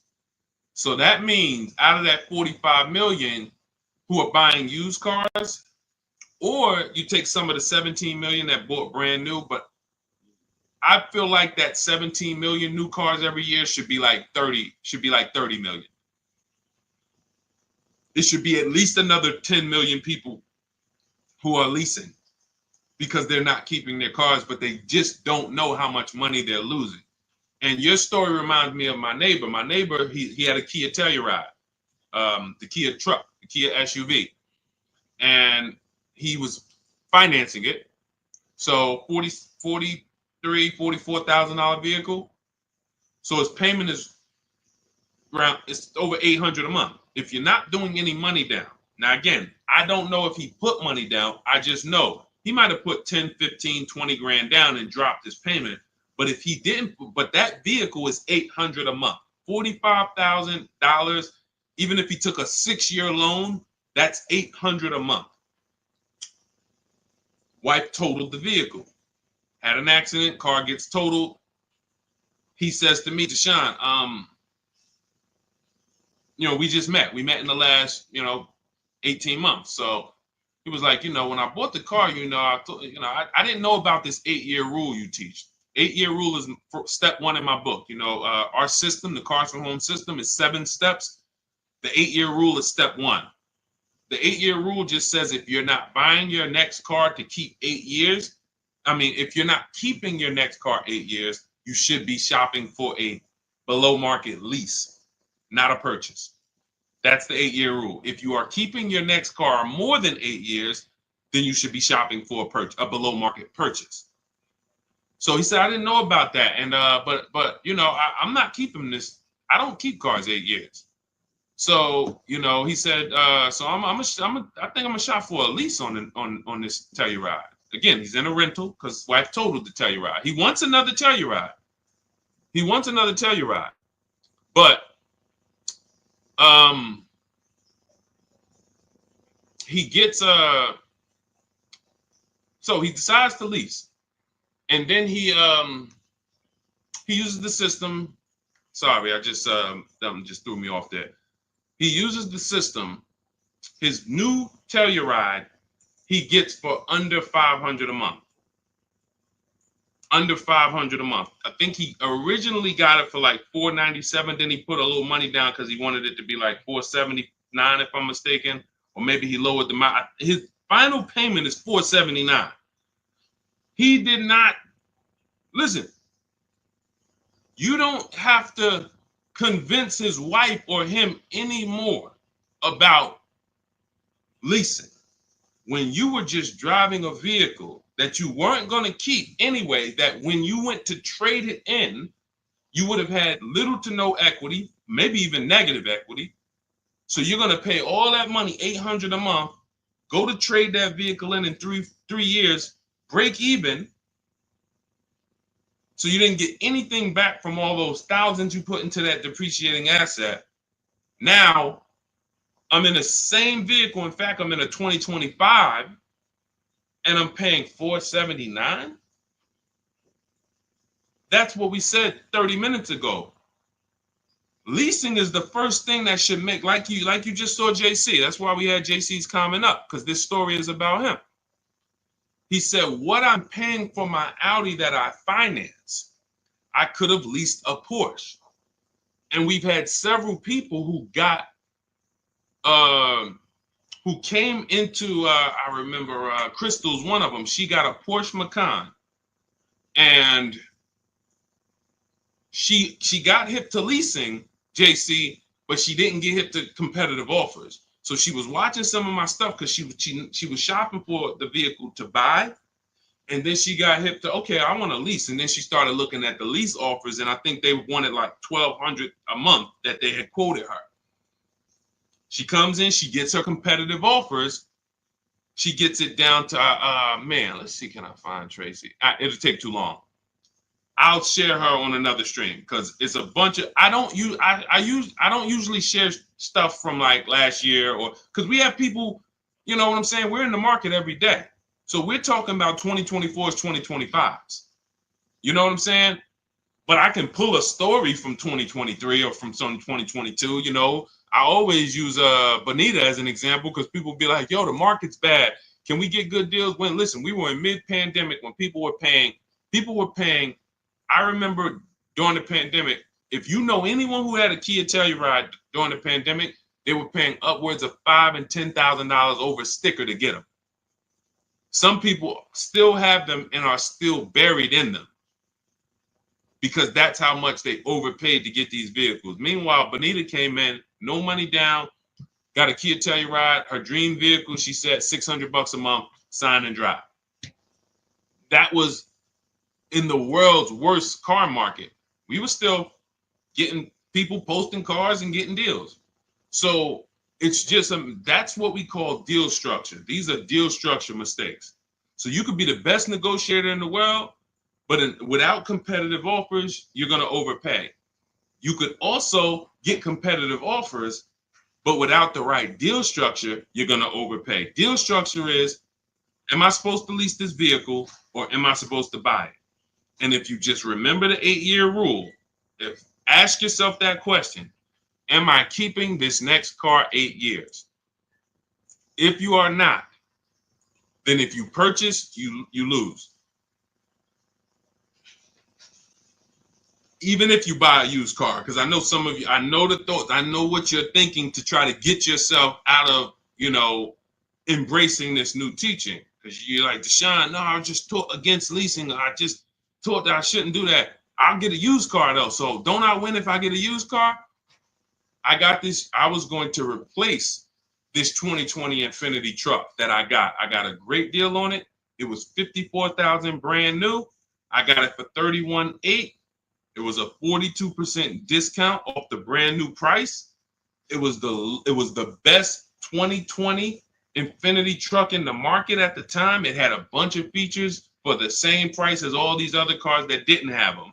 So I got that vehicle. It had 26,000 miles on it. It had 14 months left on the warranty. Phenomenal deal. I put $5,000 down to get my payment to where I wanted it to be. I financed about whatever, 27,000 or whatever it was. 2 years later, I say to myself, I'm about to break my own rule. What does that mean? Me and my wife have leased cars. Sometimes I would buy one, but we've always had a lease in the house. We've always had a lease. That's hassle-free, low car payments, no maintenance, never got to worry about not having a warranty. So now I'm like, man, you know what? I think because you buy a vehicle you're in love with, your dream vehicle, and this wasn't it. So I'm like, all right, you know, when I get my Escalade and things that I know that I'm going to keep for 8-10 years, then that's the vehicles you buy. But vehicle, I'm like, I'm not going to keep this Infiniti 8 years. Now, I start plus I have that, not to mention, I'm seeing that I have people like you saw Ansley, and you haven't seen Rosalie yet, who got brand new QX50, QX60 deals, and they were paying ridiculous payments, $592. Rosalie put down, you can't see this, it's zoomed in. You guys can't see it on TikTok, but whenever you get a chance, if you pop over to Instagram, YouTube, Facebook, you can see the replay. I can't share this, unfortunately, on TikTok, but I tell you about it. And the people on the others, we're live on 4 platforms now: TikTok, Instagram, YouTube, Facebook. So when I saw their payments, and then I saw Ansley got a $58,000 vehicle, $554 a month. I'm like, all right, I think I want to go get me a lease on one of these brand new ones.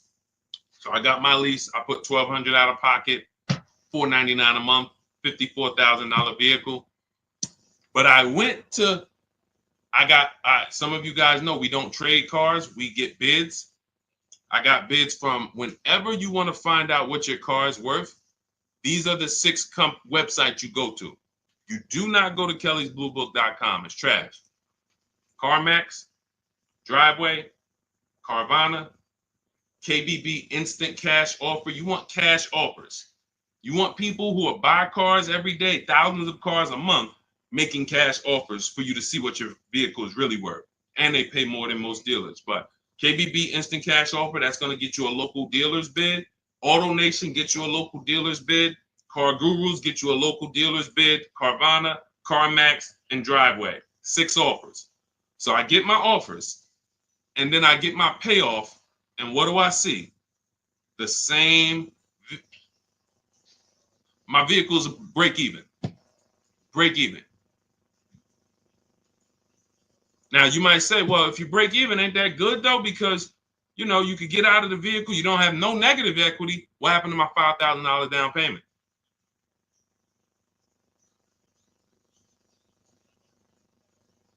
So I'm watching people who I'm teaching who are out there shopping the market, pulling up in their brand new vehicles, and I'm like, now this is the same vehicle that I have a 3-year-old version of, and I'm like, wow, we have the same car payment or similar car payment. So some of you who think you're gonna get I buy used cars. That was the whole purpose of why I went here. Deshone, I buy used cars though. Well, you didn't get a great if anything, I got as great a used car deal as you would get. It's not better considering what I saved off of it. I put $5,000 down, 6-year loan, because I plan on keeping the car. 2 years later, we look up, $5,000 down payment's gone. You can get out of it, but you not only did and that's the deal. When you buy a used car, thinking you're gonna escape the 8-year rule, yeah, Deshone, I'm not gonna lease, but I'm gonna get me a used version. And all you do is pay the same money to drive what a person who's got a great lease deal pays to drive a brand new one. And yours is gonna have issues because you're not gonna have a warranty. And then you had to deal with that. So I put tires on the car. I didn't even include my $5,000 down payment. I didn't include that I replaced the tires and the brakes on the vehicle in the last 2 years. So let's say $7,000 that if I sold, I take the $7,000 loss. So I'm not exempt from any of this. None of you are. So I'm using this to tell you the 8-year rule is what you need to be looking at, leasing versus buying. And you need to understand that if you make these decisions wrong, you got your deal on the wrong footprint, wrong foundation, there's no way for you to get a great deal. You must ask yourself that. It's a depreciating asset. You've heard that for years. This is the practical application of how to make sure you win with it. So people say it's a depreciating asset. So what do I need to ask myself? How many years am I going to keep it? If somebody was selling you a financial product or a stock or something and they said, hey, bad news, for the first 6 years, this stock is going to go down in value a lot. But after the 6th year, it starts to go up. And by the 10th year, you start to make money. But you got to hold it for at least 10 years. Then if you went into that process and you bought that product and you got out of that in five years, then you lose. It's a depreciating asset. You're getting something that, in the case of a car, it never comes back up. So the only way you win with cars is with long-term ownership. 8 to 10 years, that's when you win. And there's no one who can convince me otherwise. This is a numbers thing. See, what we do here is we talk numbers. All the people who given you this horrible financial advice, they never speak numbers. They rant. Oh, leasing is renting. Oh, leasing is borrowing. Leasing is for people who like debt. Oh, borrowing cars. These are people who, unfortunately, they're just incorrect. And I'm not in a position where I could be on a panel with them. If I was, it wouldn't take me long to make light work of them because they don't talk numbers. So we can't have a financial conversation about somebody who doesn't understand numbers with the subject matter that they're speaking about. So if you're like Deshone, how do I get every single thing we teach in like one place? That's my new digital book. It's called Cars from Home, 7 Steps to Saving Time, Money, and Avoiding Dealerships. It's normally $97. It's 5-star rated. You can Google it. But for the next 30 minutes, you can get 75% off. That's my welcome offer. That means you'll get it for $24. But if you get there, you got to get there before the timer hits zero. Once it hits zero, the price does go up to $97, and it's worth every penny. If you miss it and you're like, Deshone, I need the information, and hey, I missed the welcome offer. But $97, it's still one of the most valuable books you're ever gonna read and use. So, but $24 is better. So get to my TikTok bio, my Instagram bio, the YouTube comments or the Facebook comments. Welcome, D. Welcome. I see. Thanks for the follow. And get there, get your copy. And then it'll be in your inbox. It's a digital book, so it'll be right there.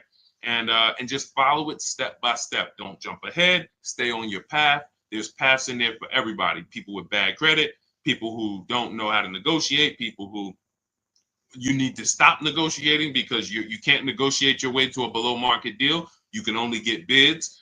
High mileage drivers, you guys are losing a lot because you're depreciating asset even faster than the average person. So you are losing a lot. We have paths in there for you.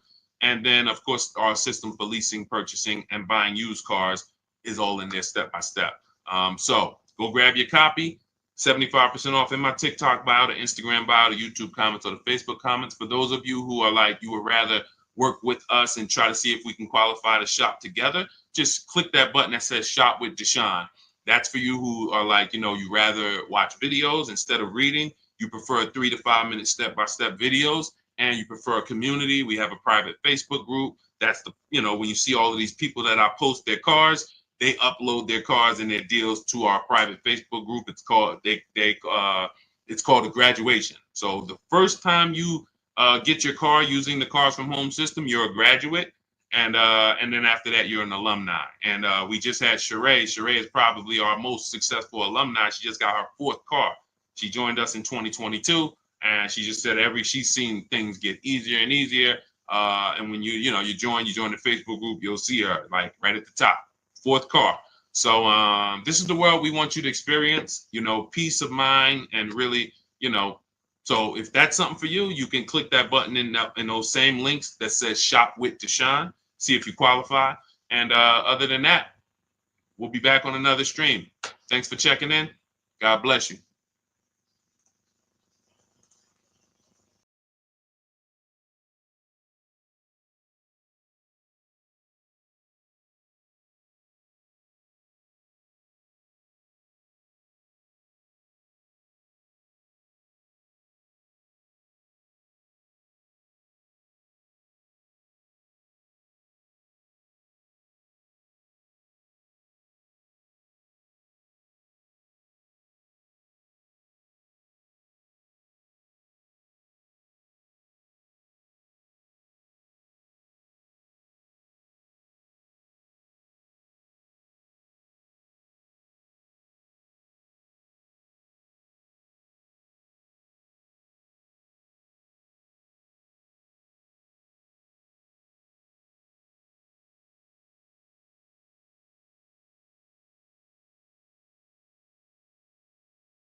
Already done. I pulled up two articles, and I've been warning people to sell their electric vehicles before the election. If you go to Google and you just type in this simple term, electric vehicle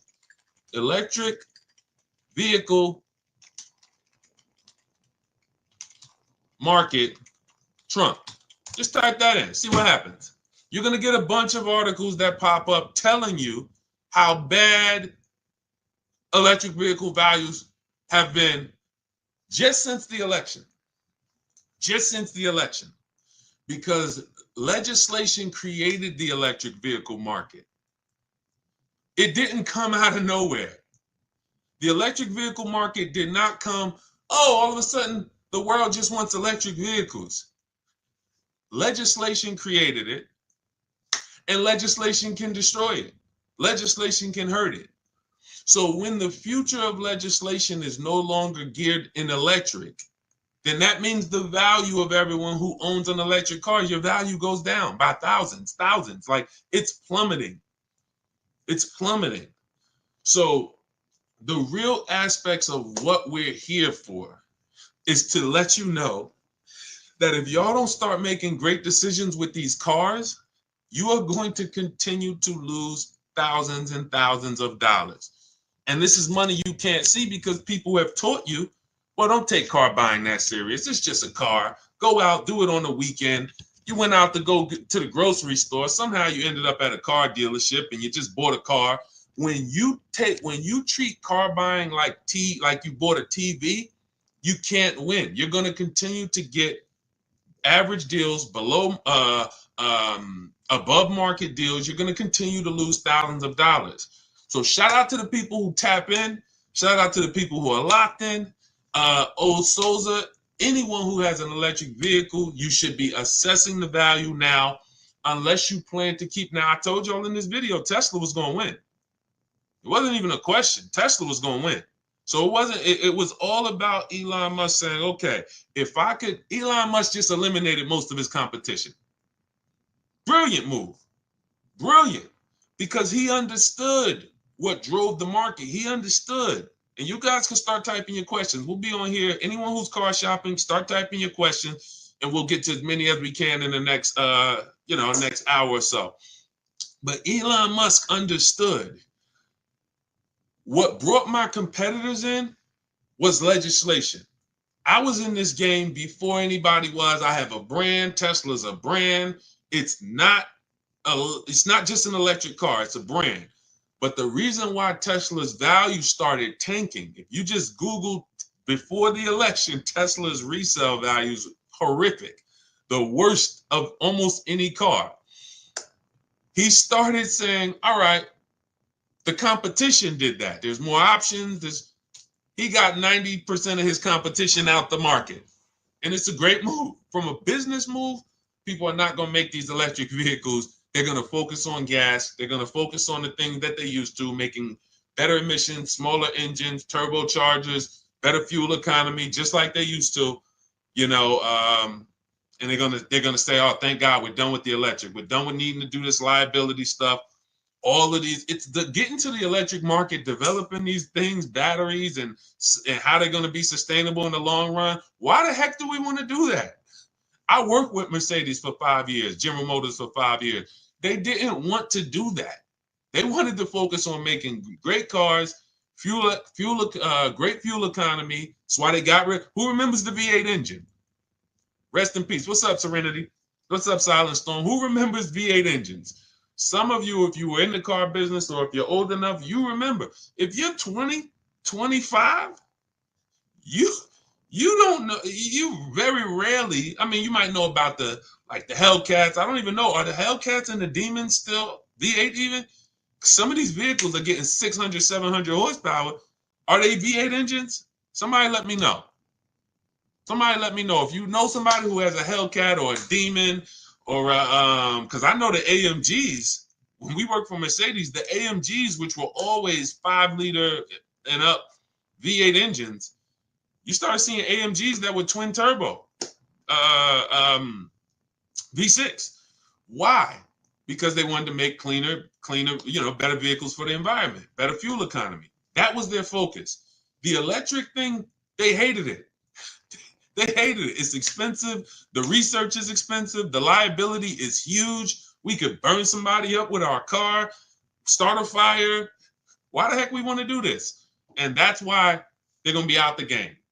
From this day forward, you're going to see less and less vehicles, and they're about to lose a ton of money because all the vehicles, look at the articles. Just look at the articles.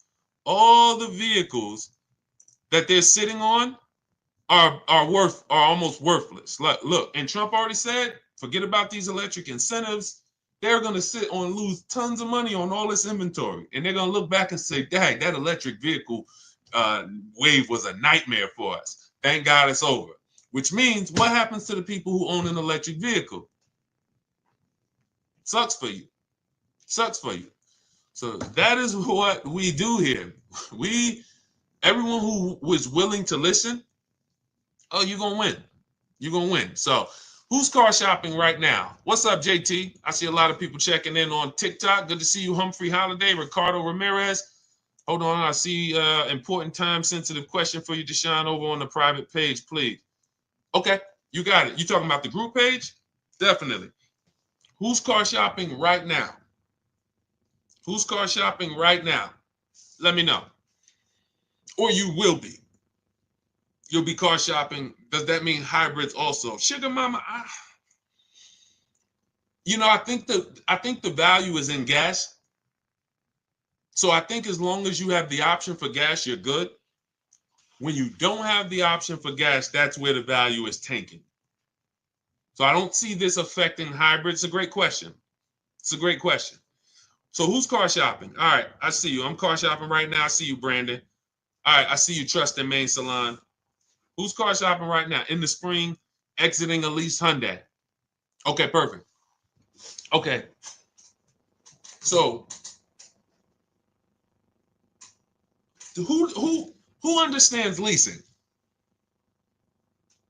Type me if you understand leasing. Matter of fact, here's a better question. Who doesn't lease? Who doesn't lease? You just would, whether you were taught never lease, you don't understand it, you had a bad experience with a lease. Who doesn't lease? Who doesn't lease?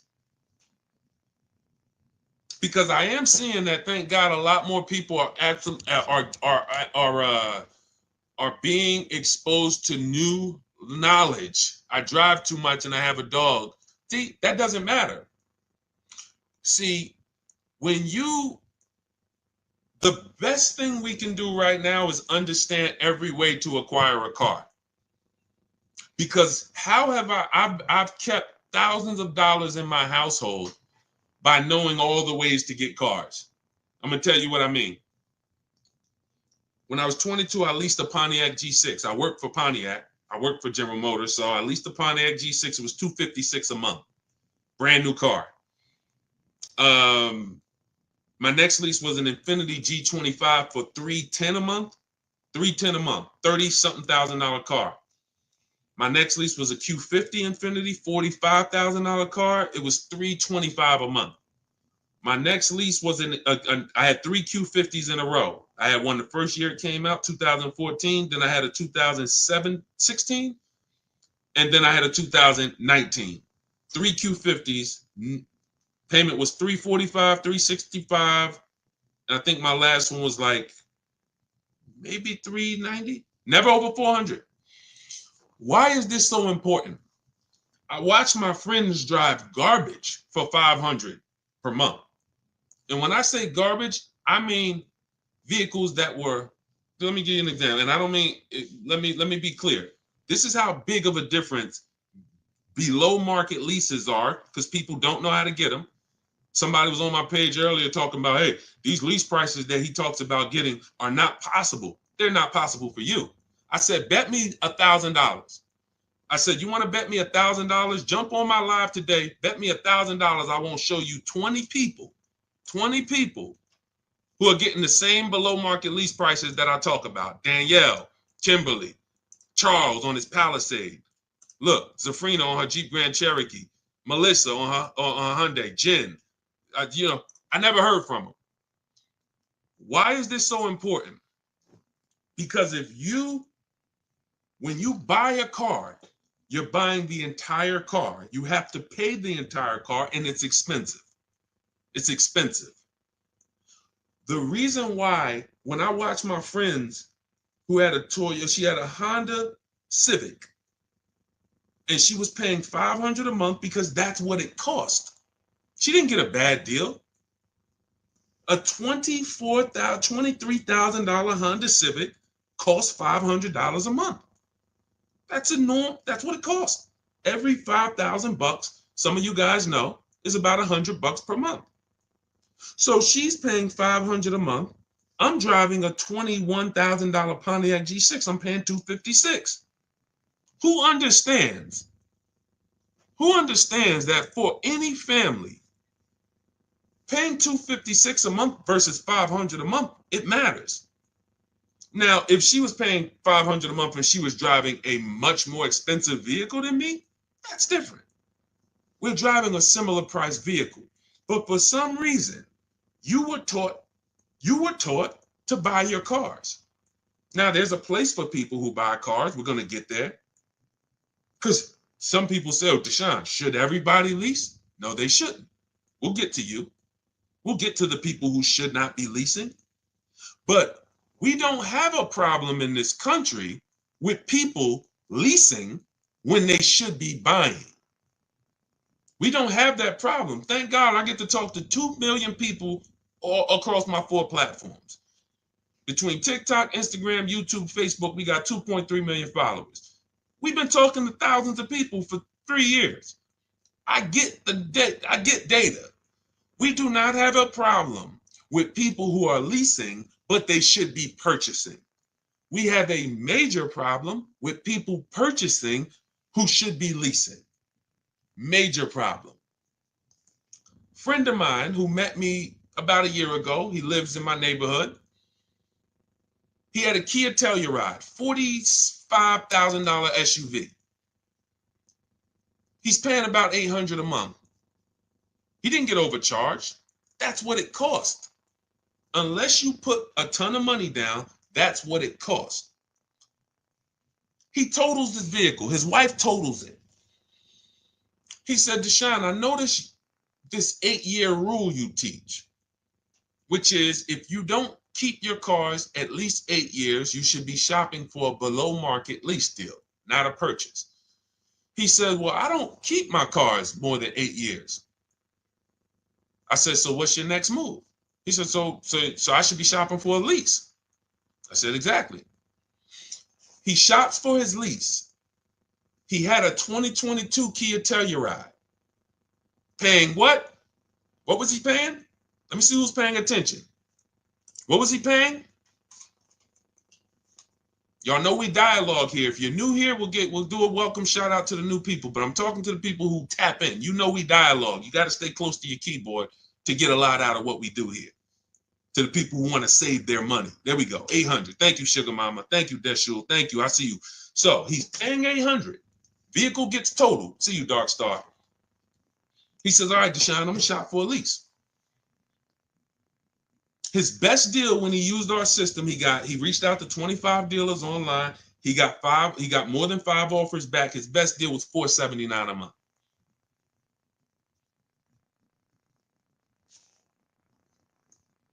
Vehicles in his driveway. It's been there since earlier this year when he picked it up.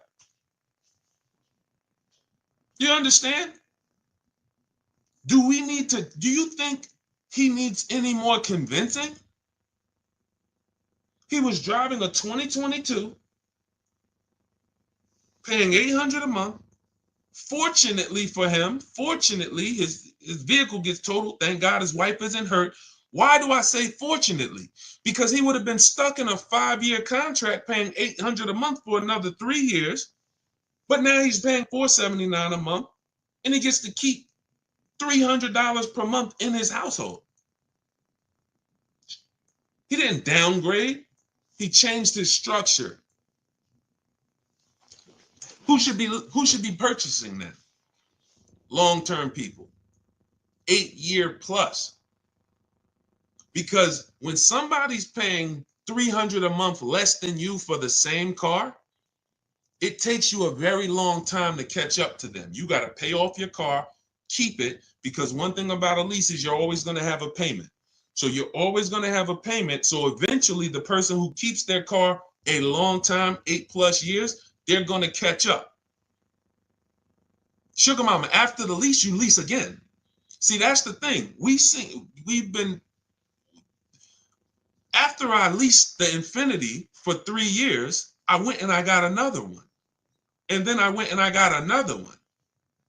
And see, A long-term person is not switching their cars 8, 10 years.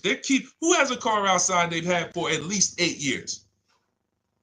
Type me in the comments. If you have a car in your driveway right now, you've had it for at least 8 years, minimum. Type the number of years you've had it. Type the number of years you've had it.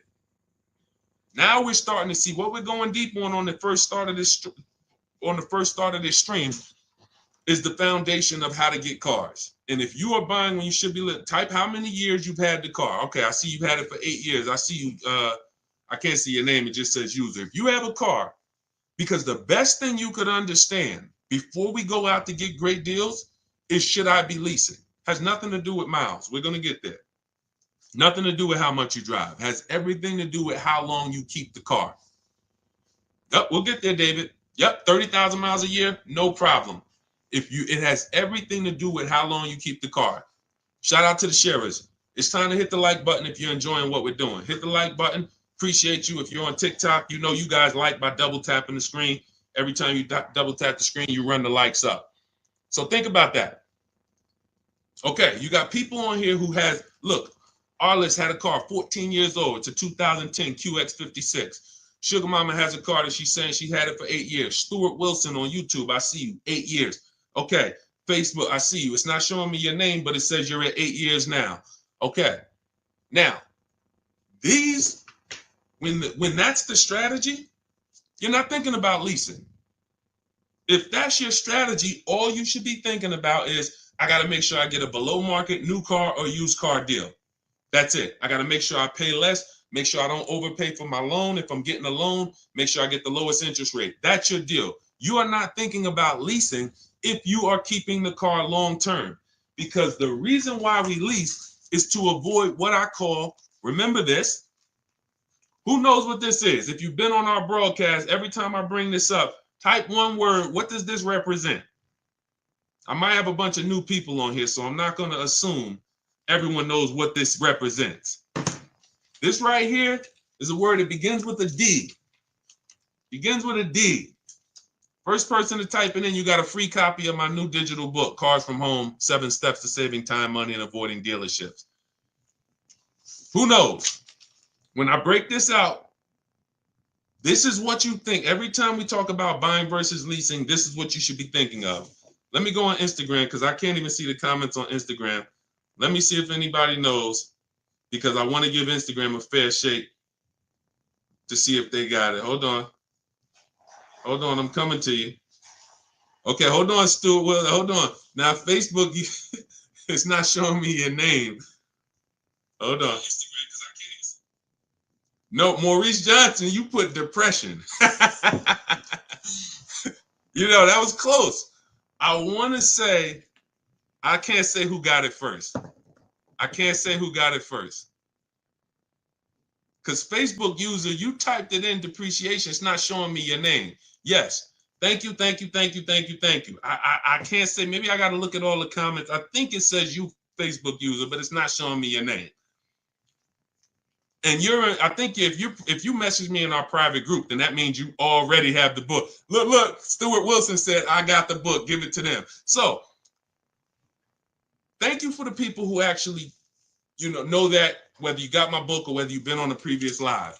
This is what we're thinking about when we're talking about buying versus leasing. So when you are buying your car, we just gave a shout out to all the people who have a car they have for 8 years, 10 years. This is the value of your vehicle when you buy it. Whether you buy it new or whether you buy it pre-owned, you're losing thousands of dollars every year in depreciation. That's why you buy a $30,000 vehicle, you go back in 2 years, it's worth 20. Even if you got a great deal on it. That's just what it is. The vehicles lose value. Now think about this. Some of you who are saying, oh, Deshone, don't I drive too much to lease? You're depreciating your vehicle whether you buy or lease. And with you guys, with the high mileage drivers, your depreciation is even much more drastic because you're destroying the value of the vehicle in a short term. You go out, you put 30,000 miles a year on a car. That's 90,000 miles in 3 years. Who is that attractive to the next buyer? That means no, that's not attractive. So when you go out and you drive high miles and you think, well, because I bought my vehicle, I guess I'm okay. No, because the asset, the depreciating asset that you actually own, you have destroyed the value of it. So if you went and paid cash for it and put, cash into it, you would see how much value you lost. The name of the game, and remember this is the moral of this story.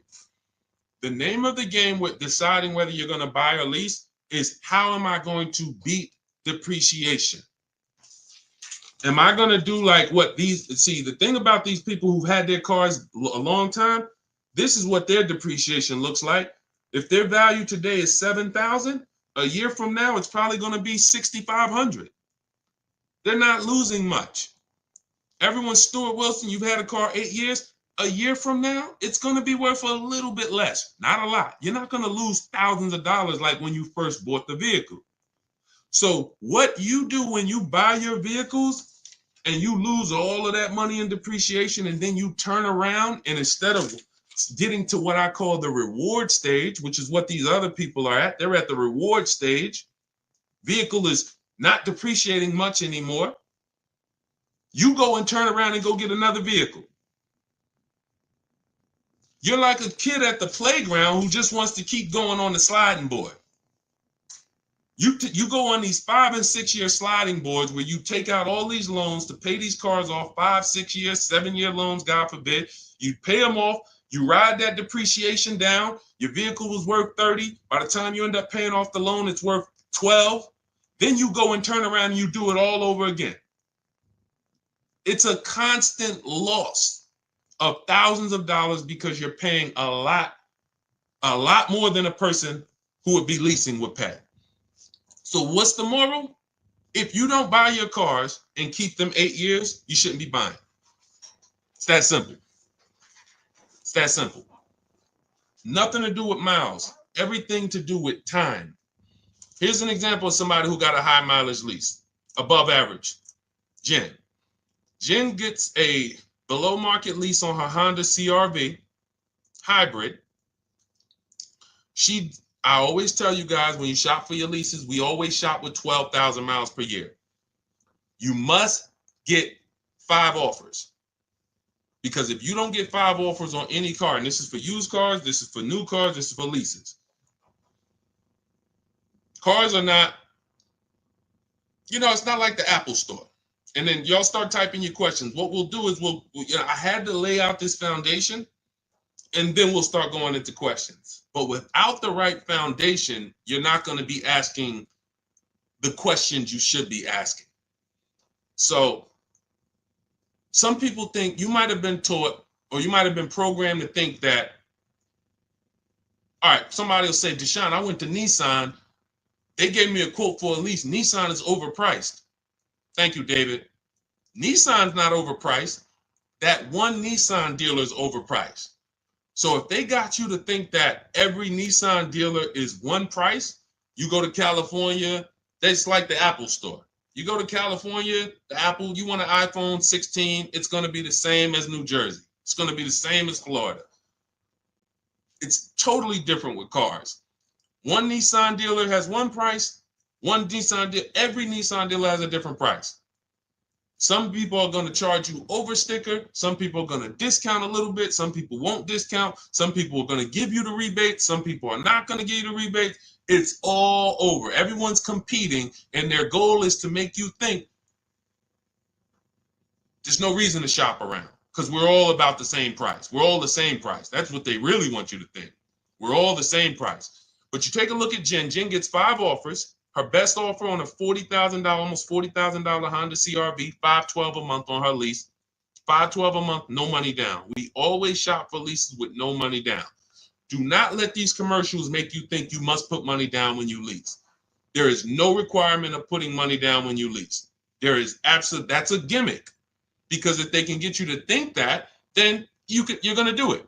But as you can see, I'm going to show you several people throughout the rest of the stream who we always shop with no money down. All we want to do is give them our first month's lease payment. We drive off as long as it's under our budget. $512 a month she gets. That's a 1.3% lease. Her payment is 1.3% of the MSRP. The way we judge great lease deals is with the 1% rule.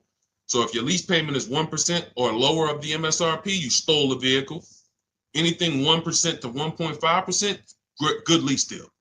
Above 1.5%, bad lease deal. A lot of people signing bad lease deals. They don't know it.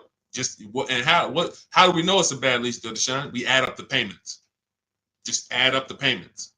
With a lease, the name of the game with a lease is driving the most money. I see you, D Hall. We're gonna get to everybody's questions. I see you. We got a lot of questions coming in: Instagram, TikTok, Facebook, YouTube. Let me just lay this foundation, and then we'll do some serious Q&A. When you look at Jen, she's paying $512 a month. That was her best offer of all the offers she got. We do this from home. And then she bumped it up because she needed 18,000 miles per year. In my book, I have it's like literally a paragraph. It's called Choosing Your Miles Wisely. One of the worst things you can do with a lease is to not get the mileage that you truly need. And a lot of people do that. They'll go in knowing they need 15,000 miles per year, but they get 10. It makes no sense. Why? Because they're saving $25, $30 a month, to go from 12,000 to 18,000 miles a year. Jen is paying $50 more per month. That's it. $512 a month to 18,000 miles. Now let's just say, for the sake of you, David, if she was doing 30,000, she might go from $512 a month up to $675 a month. It's not $300, $400 more per month to get additional miles. So what we do is we shop for our leases, we get our below market offer, because we get all these offers, we choose the lowest one, and then we bump the miles up to what we need. Because you buying your cars as a short-term driver. Now, if you're a long-term driver, David, then you don't need to lease. What does that mean? Deshone, I keep my cars 8 years. Forget about leasing. You drive 30,000 miles per year. Get a below market purchase, new car, used car. There's plenty of cars, 8 times 30, that's 240,000 miles. I'd be getting a car that has a history of, being good on a high mileage, Hondas, Toyotas. There's a couple cars that have long-term records and I just drive that car. When I get to 8 years, 9 years, I'll go swap it out. But if you're not keeping your cars that long, if you get to the 3-year mark, 4-year mark, and you're like, okay, it's time for me to go and put, I know you. I spent 14 years in the car business, 10 years inside dealerships. People coming in, hey, Deshone, I want to get out of this car. Yeah, I drive a lot. Okay, how much do you owe on it? I still owe like 14,000. Well, you got 160,000 miles on it, so the car is worth like 5. You got 10 grand of negative equity. The only way you're going to avoid that is if you put a lot of money down. That's it, because you're prepaying the losses. So it's like every deal you do, you either put 10 grand down, 15 grand down. Yeah, you're not going to have no negative equity, but you ain't getting that money back. That money's gone. The car is drinking it. Like, okay, thank you for that 15,000. You won't get that back. When you lease, you're just paying a little bit every month, and you're keeping that money in your bank account. Depreciation, you're not going to beat it. That's where we're losing. That's where you're losing. Depreciation in the short term with cars is going to destroy you. It's just you can't avoid it. Some people think, oh man, my cars go up in value. I got a car with high resale value. You don't own a rare Porsche or some rare, collector's item car. We had one run, y'all, 2021 to 2023. We had one run where cars had limited supply, and we were able to sell cars for 10, 15,000 more than what they're worth. 7,000 more. That's why if you look at my old TikTok videos, when I came to TikTok and Instagram, I was wanting cash out, everybody. Sell your cars. You're never going to have a time in history where we could do this again. Sell it. And we had people selling leases, making 7, 10 grand. We had people buying cars that they had just bought in 2020, turning around, selling them 2022, getting all their money back. It was beautiful. It's over. It's over. We're back to a normal market, normal depreciation, and that's just what it is. Okay? So the foundation I just laid is step 1 in my book. My new digital book is called Cars from Home, 7 Steps to Saving Time, Money, and Avoiding Dealerships. It's already 5-star rated. You can Google it. It has everything I teach step by step on how to get below market leases, purchases, new cars, used cars. in a step-by-step way. What we just went over was step one, which is what I call the most important question, which is how many years are you keeping your next car? This is step one. The next car you're going to buy, how many years are you going to keep it? If it's less than 8, then you need to be shopping for a below market lease. If it's more than 8, you should be shopping for a purchase. That's step one. So now, part of my welcome offer, you can get your copy of Car From Home for 75% off. It's normally $97, but if you go to my TikTok bio, the Instagram bio, the Facebook comments, or the YouTube comments, we have a link for you, and you can activate your 75% off for 30 minutes. That's my welcome offer to you. As long as you get there before 30 minutes, you got your book. It'll be in your inbox by the time you get done with the stream, and you'll have everything we teach in a step-by-step way to make sure you always get below market deals. Okay, but that's only step one, what we just went over. Now, let's get into some questions. Go grab your book, come back to the stream, and make sure when you get your book, you screenshot the thank you page. As soon as you purchase, it's a page that says open your book below. I also email you a copy, but sometimes people type in their email wrong. You're typing a little fast, and on that page you're going to screenshot is my support team's email, just in case you don't see that email in your inbox in 10 minutes. Just email my support team and they'll get you your copy of your book. Okay, but it's also on the thank you page, so you can save it to your computer. Okay, Dolan, we had a lot of questions, so let's just start pulling them up and let's get to them. You guys can keep typing your questions. Dolan's going to pull them in as much as we'll go over as much as we can. Can we go over what to do when getting a lease? We'll get to you. We got you, D Hall. We're coming. I see you, Instagram. Okay, I bought a car from a private seller. He's basically scammed me, and now I have the car with no title. What can I do now? First thing I do is make a police report. If we're talking about a seller who illegally sold a car or sold a car without a title, you don't want to be trying to do these things yourself. You want to make a police report, and you want to let the seller know I'm making a police report. Because when you start accusing people of a crime, people start to do different things when they know the police are involved. See, when we're scamming people, I had a video that I posted the other day. Somebody called me and said, a friend of mine, he said he bought a car from a dealership. They didn't honor the warranty.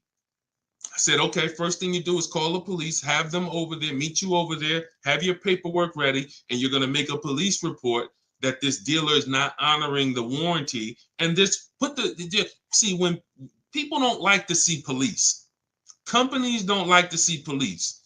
And especially if you're recording too, hey, I'm making a police report today, I'm live. People don't like that type of publicity. So the first thing I would tell you to do is let this private seller know who hasn't gotten you the title, I'm making a police report. Give them as much information as possible, and then go from there. You might want to go afterwards because is the vehicle stolen? We don't know. How do we know it's not stolen? He doesn't have a title. So, hey, let's pull his vehicle up. Where did it come from? It's a tough thing. See, the bad thing about cars is once you make the decision, it's hell to get out of it. Once you make a bad financial decision with a car, it's extremely tough. You got to eat the loss. So the best thing to do is find out, how do I get cars without making mistakes? Because when I make a mistake, I have to eat it. It's buyer beware with cars. It's not like real estate where, you can sue people. People can lose their license. Very different. With cars, buyer beware. You're really on your own, which is why y'all notice we don't hear a lot of dealers being sued. Right? Y'all notice that? Look, and who knows that there's tons of dealerships all around the country ripping people off. There's 100,000 used car dealers in the U.S., 17,000 new car dealers in the U.S. So you're talking over 110, 115,000 retail establishments for cars. We know it's a lot of them that's ripping people off. We don't see them in court. We don't see them being sued. We don't see them going out of business. Why? Because their contracts say it's your job to protect yourself.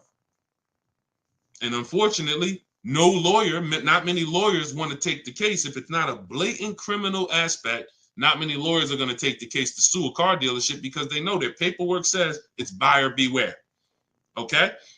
So that's the first thing that I would do. Make the police report and try to see if we can track down the source of this car, where did it come from, who owns it, And you know, that's the first thing I do. And I wish you the best with that. That sucks, man.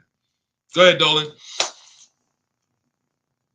All right. What do you do if you drive more than 12,000 miles per year? That doesn't matter. 12,000 miles per year is still on the low side of miles.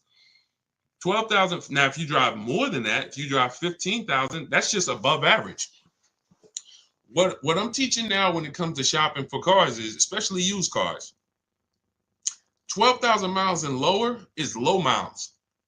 So right now we're in the 2025 model year. Whenever you're shopping for a used car, you want to ask yourself, what model year am I in? And usually after the fall, you're going to be in the next model year. So even if you're in 2025, okay, you could be in a 2026 model year. So then we look back and say, okay, if I'm looking for a 3-year-old car, average low miles is 10,000 miles per year or 12. Now, once you get up to 15, that's above average. That's not high yet. Above 15, 16, 17, 18, now we're getting to the high mileage. So it's not a matter of, 12,000 miles per year is really, it's still low. If you call it average, you can call it average, but there's nothing there's nothing that you would change based on you driving 12,000 miles a year or 15. And again, it has nothing to do with how much you drive. Leasing versus buying has nothing to do with how much you drive. The reason I learned about high mileage leases, I was a sales manager at Hyundai for a very short period of time, 6 weeks. It was a highway dealer on Route 1, New Jersey. It was literally like the owner's indicted. If you ever could imagine the typical highway dealership, this was it. And I've always worked at phenomenal places. I've always worked with great management teams, great sales staff, great culture. This was the opposite. This was like straight up, drugs in the bathroom, fights. I had to break up a fight between two of my sales team. It was just like, and it wasn't a physical fight, but they were about to fight. So I had to be peacemaker there. It was just 6 weeks. I said, thank you. I gave them the key back to the car that they let me drive, the demo. And I said, okay, thank you. God bless. This is not for me. But I learned something extremely valuable there. I had a customer who came back. He was returning his lease. He had 72,000 miles on the car. And I said, wow, you leased this? He said, yeah, I always lease. He said, I used to buy my cars and I would just make big down payments, $10,000 down payments. I wasn't getting the money back. And I just started leasing and I put a lot less money into the car. And when I looked at his paperwork, his lease payment for 25,000 miles per year was only like $150 more per month than what a normal below market deal would be. So if let's say a below market deal on a Hyundai back then, Sonata was like, let's say, $299 or $325, he was paying like $500, and let's say it was $325. I remember looking and saying, this is like $150, $175 more, but you're driving 25,000 miles per year. Now, fast forward, if he's driving 25,000 miles per year and he bought the vehicle, and then he comes back in 4 years with 100,000 miles on it, he still owes a ton of money, because y'all got to realize when you take out a car loan, your car loan moves so slow, doesn't it? You look at your loan, and 2 years later, you're like, wait, I still owe all of this? Yeah, it moves very, very slow because it's amortizing. So you don't really start seeing that the car loan's being paid off until when you got like 2 years left. But the first 3-4 years, you're like, man, I'm not even making a dent in this thing. Which means when you come back in 4 years with 100,000 miles on your car as a high mileage driver, your car is worthless, not worthless, but literally it's probably worth half of what you bought it for, but your loan is still very high. So when I saw that, it's like, wow, that's when I began to teach my clients in the dealership about high mileage leasing, because I had never experienced it before then. I had never really experienced, I never saw it. It didn't click until then. Has nothing to do with how much you drive. Has everything to do with how long you're going to keep the car. That's why Step one in my book is called the most important question. There's nothing more important than this. How many years? Hey, Tawana, what's going on? Thanks for tapping in. There's nothing more important than how many years you're going to keep the car. Because if you were buying, and we'll wrap this up with this statement, if you were buying a depreciating anything, if you sat down with a financial advisor and you said, okay, I want to buy this stock, and they told you, well, this stock has a short-term depreciation, but in the long run, it goes up. Well, can you explain that to me? Okay, well, the people who buy this stock, it goes down tremendously for 5 years, but then it shoots up for the next 6 years. You'd be like, okay, well, I'm only going to keep it about 5 years. They would tell you, then don't buy this stock. You say, well, I'm buying it anyway. Well, that's a bad decision. That's what's happening with cars. You're looking at cars. Every car you look at is going to go like this for the first 5, 6 years. So when you buy it, but you're not keeping your car more than 4, 5, 6 years, you literally, right when the car is going to start leveling out in depreciation, which means this is the reward stage. This is the benefit to you for buying the car. You went through this hell. Now it leveled out, and you have a vehicle that you paid off that you can keep for 4, 5, 6, 7 more years, paid off, not really losing value. That is this is the purchase. This is who should be purchasing. If this is not you, you're just riding this roller coaster down, and then you go and you get another car, ride it down. It has nothing to do with how much you drive. And the more you drive, the steeper the decline is over the first 5, 6 years. Understand this. All right. I think we made everybody clear on that. If you're clear, type $signs if you got that. Type $signs if you got that. Okay, everybody clear? Type $signs if you got that.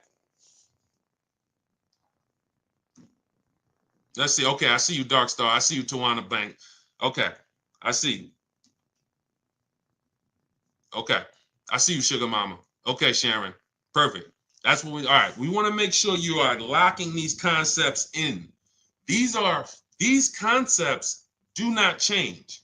We are so far ahead of what's being taught in the market. You don't have to worry about these principles changing pretty much in our lifetime. Something would have to drastically change with cars for these principles to change. We're just ahead of the market. And unfortunately, if more car salespeople were taught these parameters and they were educating their clients, we wouldn't have to. There would be no place for us to do online education because car salespeople would be held to a very high standard with the threat of losing their license if they had to get one, or losing their ability to even be in the business if they had to learn these things, but they don't. You come in with a good smile, you say, hey, I want to make some money. You will be selling cars the next week, working with the public. Never sold cars a day in your life, don't know about loans, depreciation, resale value. Come on in, say, hey, all you got to do, if anybody's looking for a job, you want a career change, you just like, man, you know what? I think I would go right into a car dealership. You go into 10 car dealerships, say, hey, can I speak to the manager? Hey, look, I'm looking for a job. I just really want to make money. And you know what? I think I got a good personality. You'll have a job. You'll be selling cars in a week. That's who's helping you make $50,000, $100,000 decisions. That's who's helping you. So protect yourself. All right, my car insurance told me that insurance would double on the lease versus a purchase. That's just not true. You need to shop other insurance rates. That's just not true. Now, if you have a vehicle that has, you have if you maybe have a liability only policy, but full coverage is full coverage. If we got to, watch this. This is interesting. When you lease, what shows up on your credit report, when I lease, like, let's say I lease a $30,000 car. Let me use my car. The last lease I had was a Jeep Grand Cherokee. Jeep Grand Cherokee. I see you, Presario. I see you, Stately Natural. Thanks for tapping in. I see the $signs, Instagram. What I noticed, like, all right, I got a $33,000, $35,000 Jeep Grand Cherokee Laredo, 2018. I leased it for $330 a month. No money down, $330 a month. I paid about $12,000 over 39 months. When I pulled up my credit report, that's the amount that shows. 12,000. 12,000. Why is this important? Well, if I had purchased that $35,000 vehicle, how much is showing on my credit report? Balance due. 33, 34, 35,000. Whatever the whole loan is. So now outstanding is 12,000. Outstanding is 12,000. If God forbid the vehicle's totaled, the insurance company pays it off and I go get another vehicle. I don't have to worry about losses or anything like that. Now, if I put money down, that's a different question. That's the reason why we need to know our risk of putting money down on a lease, because if the vehicle's stolen or totaled, you don't get the money back. So it's very important. That's another reason we shop for every lease with no money down. Very important. But when it comes to insurance, the same vehicle that I'm driving for $33,000 that I leased is the same vehicle that that if I purchased it, I would need to insure with full coverage. Nothing changes, but with a lease, I'm responsible for less. Think about that. So from an insurance standpoint, I'm responsible for less. I'm only responsible for $12,000 of payments over the next 3 years on this vehicle. The bank is responsible for the balance. So that's why I don't see a lease. I've leased vehicles. I purchased vehicles. We leased several cars before we purchased our Infiniti truck. I didn't see my insurance drop when we purchased this Infiniti truck. I didn't be like, oh no, I didn't see my insurance go up. So what it sounds like to me is you now need to shop for insurance. Because if your insurance broker told you that your insurance is going to go up by leasing, they're incompetent. Because there's no way, maybe the companies they use, or like I said, maybe you have liability only. If you got liability only, which that's not even recommended. So if you have liability only, if your vehicle has any value, you should look into that. You should Google why having only liability is a bad thing. I'm not giving insurance advice because it's not my thing, but I have read it. So I can't see your insurance company telling you that and it making any type of financial sense. You might need to get a new broker, and you're one of the rare people that even still uses an insurance broker. Shop him against an online broker. Go to Insurify, online broker. See if Insurify will shop a bunch of companies for you and save you money. Because Insurify will shop a bunch of companies for you, and why are we paying a human that got to eat? I'd rather an app that takes a small percentage of commission from the companies than a person who needs to actually feed his whole family based on my insurance policies and premiums. I'm gonna move on. All right. Now look, I don't talk about insurance. That's a great question. But I talk about everything else in my new digital book. It's called Cars from Home, 7 Steps to Saving Time, Money, and Avoiding Dealerships. It's 5-star rated. You can Google it. You can thank you to everyone who's reviewed it.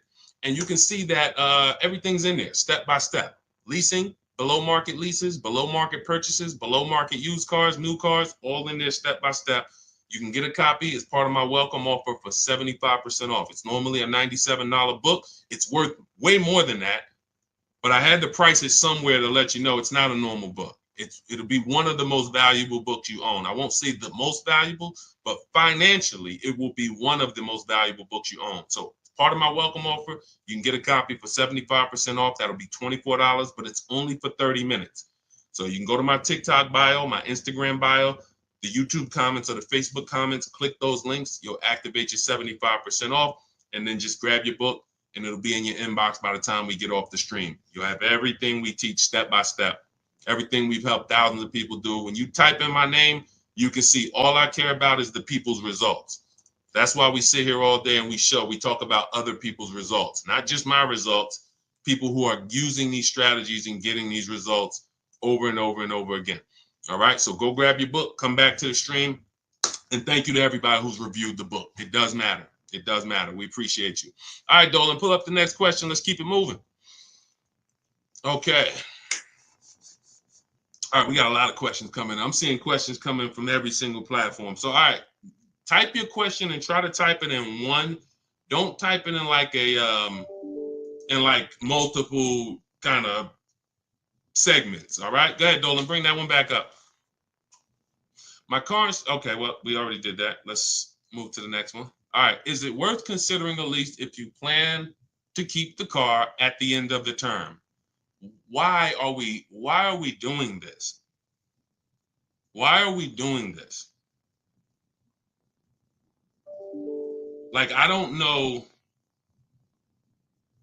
Okay, let me answer this. So, why are we leasing and then we want to buy it at the end? I can't get that. All right, let me be clear on this. This is a horrible way to move, and I'm going to explain why. The benefit of leasing is we drive vehicles for cents on the dollar compared to people who purchase. Look at this. Raphael has a $46,000 Jeep Grand Cherokee. She's paying $549 a month, no money down. Now, every $5,000 on a loan is how much per month? Every $5,000 on a loan is how much per month? Thank you, Sherwin. I'm using the book currently. It's extremely helpful. Thank you very much. All right, and I see your question too, Sherwin. We'll pull that in. But every $5,000 on a loan is how much per month? Thank you, Robert Gregory. All right, $100. Jen 79, $100. Listen. Y'all know I love seeing the stuff sticking. That's what shows me like you're locked in. Okay. Again, principles that will not change. Principles that will not change. Every $5,000 on a loan is about $100 per month. I see you, KK07. Yes. So now let's compare this below market lease that Raphael got for $549 to what it would have cost her if she purchased this Jeep. Let's just say, because I know what you're thinking. Well, Deshone, we're not paying list price there. Let's just say that she got a great deal. Okay, let's say she got a great deal. Let's say they took off $6,000. Let's say she got it for $40. She got it for $40. Oh, and now what about the taxes? Okay, let's just give her the taxes too. So let's be ultra conservative to show you how different a below market lease is from a purchase. Let's say they took off $6,000 for her, and let's just not even include the taxes, which would probably be another $3,000. $40,000 loan, her payment's about $800 a month for 5 years. If she takes it for 6 years, she might be able to get it to like $720, depends on the interest rate. She's paying $549. She's paying $549. Now, again, if she's a short-term person, this is what matters. If you're a long-term person, then take the higher payment, pay off the vehicle, and then, but when you go from this type of beautiful structure, driving brand new cars for cents on the dollar, to now purchasing a used car. What do you mean? I thought we were talking about buying the lease out. If you buy your lease out, you are doing nothing but purchasing a used car. The only difference is it's your car. That's the only difference. When you buy your lease out, you come in, and I remember people would come into the dealership. What's so bad is it's not even exciting. So they go in, they do the paperwork, they come out because you got to get a new loan, or if you're going to pay cash, and then you come out and we need a new temp tag, and I'm putting the temp tag on the car, and I'm like, hey, you just bought your car. They're like, I guess you don't even get the excitement of buying a used car. When you buy a used car, at least when you drive it off, you're like, oh, yeah, baby, it's new to me. You don't even get that when you buy your lease out. So now let's go deeper on why buying your lease is a horrible idea. Average lease is going to be 3 years. We do not take 4-year leases. Why? You're paying too much for a vehicle you're giving back. Add up the payments. The value with leasing is when you add up those payments compared to what you bought, the MSRP, it should be low. Should be a low percentage of what I drove this much car for this much money. Great value. So when we take 4-year leases and there's 4 years of payments for a vehicle we're giving back, bad value. So now, average lease is 3 years. In order, when you buy your lease out, in order to get a payment that is somewhat close to what the original lease payment was, you're going to have to take another 5 or 6 year loan. Now you've already had it for 3. Now you're coming back and you're going to buy the balance for 5 years. Let's give it the minimum. How many years on the loan is that, people? How many years of payments on the exact same car is that? Thank you, Sharon. Thank you, Tanj. 8. 8. Nope, Jim. It's 84. No, I'm wrong. It's 96 months. Jim says 72 months. No, it's not. 72 months would be 6 years. That's the max loan that we take. In my book, I have something called the rule of 72 and the 10th birthday, which means you should never take a loan longer than 72 months, and your car should be paid off by the 10th birthday if you want to avoid the risk of having an older car with a payment. Things can go wrong and you still have a payment. So we never take a loan. So 72 months, Jim, is 6 years. When you buy your lease, when you lease for 3 and then you buy it for 5 years, that's 96 months of payments, 8 years of payments on the exact same car. What smart person is taking 8-year loan? Anybody signing up for that? Any of you walking into a dealership saying, hey, give me the 96-month loan? Anybody? Is anyone going to walk into a car dealership at any point and say, hey, all right, show me what it looks like for 96 months? I'm seeing, look, we're on 4 platforms. I was quiet on Instagram. Sharon said no. Anybody?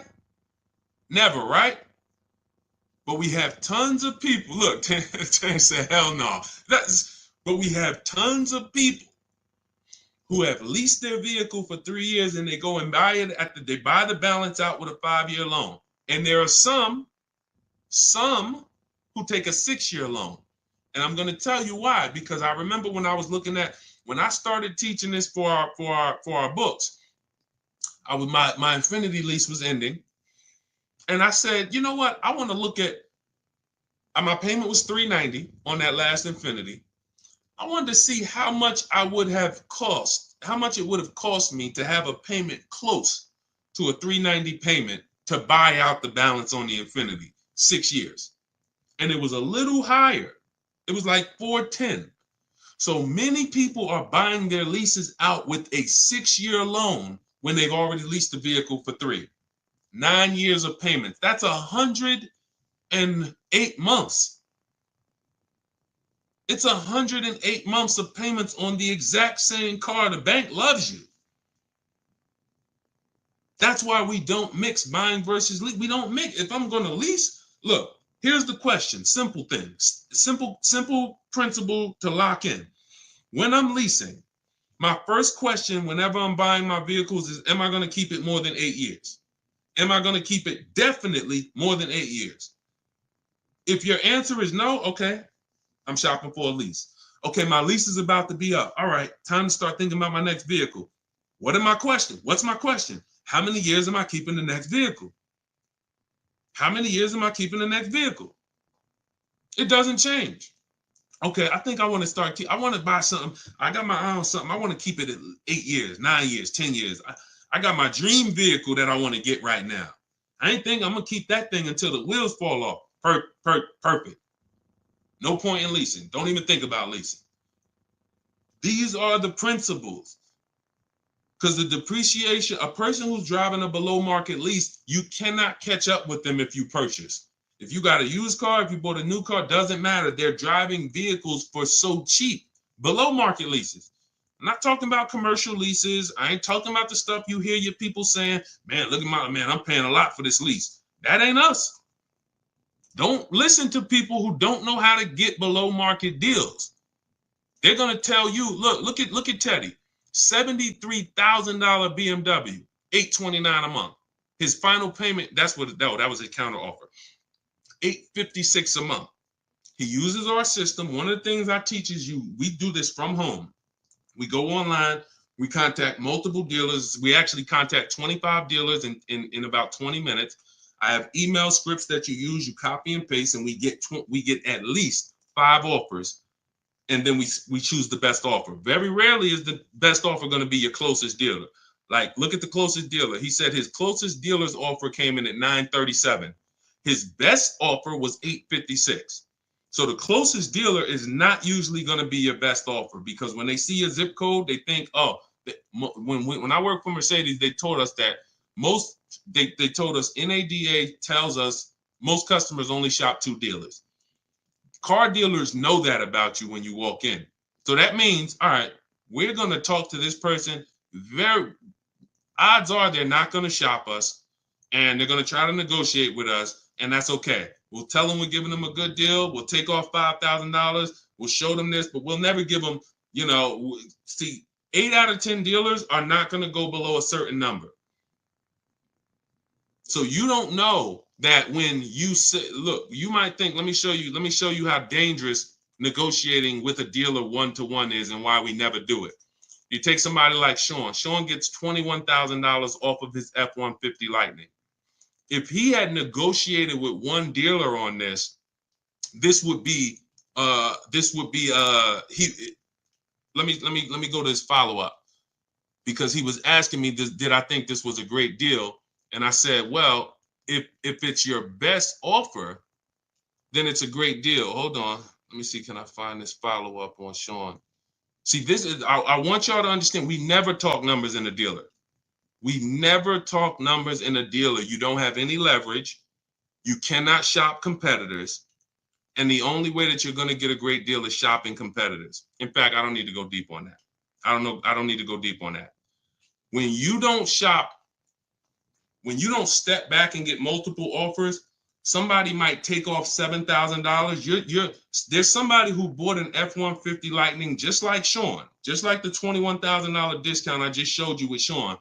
And they were in the dealer and they were negotiating back and forth, back and forth, back and forth. And that guy or that woman went home and said, guess what? I got a great deal on this truck, $73,000. Guess how much I got him to take off? Oh, how much?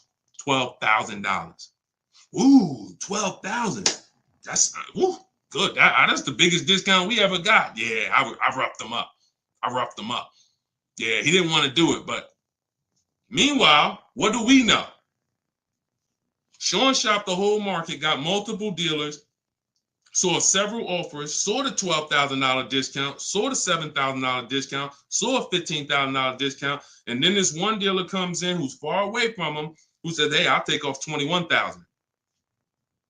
I'm on my way. That's why we never talk numbers in the dealership. That's why our system is called Cars from Home. 90% to sometimes 100% of what we do and how we get these below market deals is done from home, not in the dealership. So all of this is in my new book. It's a digital book, so it'll be in your inbox in minutes. You can get your copy as part of my welcome offer for 75% off. It's normally $97. You can Google it, Cars from Home, 7 Steps to Saving Time, Money, and Avoiding Dealers. You'll see it's 5-star rated on Goodreads. And you can get your copy for 75% off. You won't pay the normal $97 price. You will be you'll get yours for $24, but it's only for 30 minutes. So go to my TikTok bio, my Instagram bio, the YouTube comments, or the Facebook comments. Click that link, and then you'll see that we have you'll see the countdown. As long as you get there before the 30 minutes, you got yours for $24. That's our welcome offer. And make sure you screenshot the thank you page, because on that page is the link to open the book as soon as you purchase, but it also is my support team's email in case you type your email address wrong. We can't send a book to an incorrect email. So if that book is not in your inbox in 10 minutes, just email my support team and we'll get you the book. All right, that's my welcome offer. Go get your book. Come on back to the stream. All right, go ahead, Dolan. Let's keep it moving. I know we got some more. I see KK. I see we got a... Go ahead. That's a good question. New presidency, but we'll get to that. I drive 30,000 miles a year. Well, we already hit on that. I actually answered that already about high mileage leasing. Not we anybody who just jumped on and you drive a lot of miles, 18,000, 20,000, 25,000, 30,000. You want to go jump on YouTube. Watch the early part of the stream, because that we saved the stream, or Facebook, and you'll see we went deep on that for about 15 minutes about how leasing has nothing to do with the mileage you drive.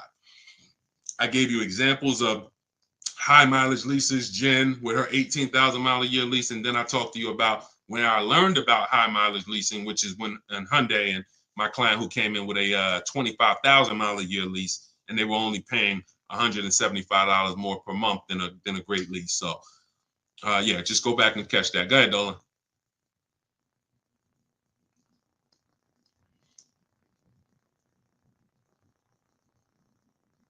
Go ahead, Dolan. This is a similar question. 30,000 K lease with just a similar question.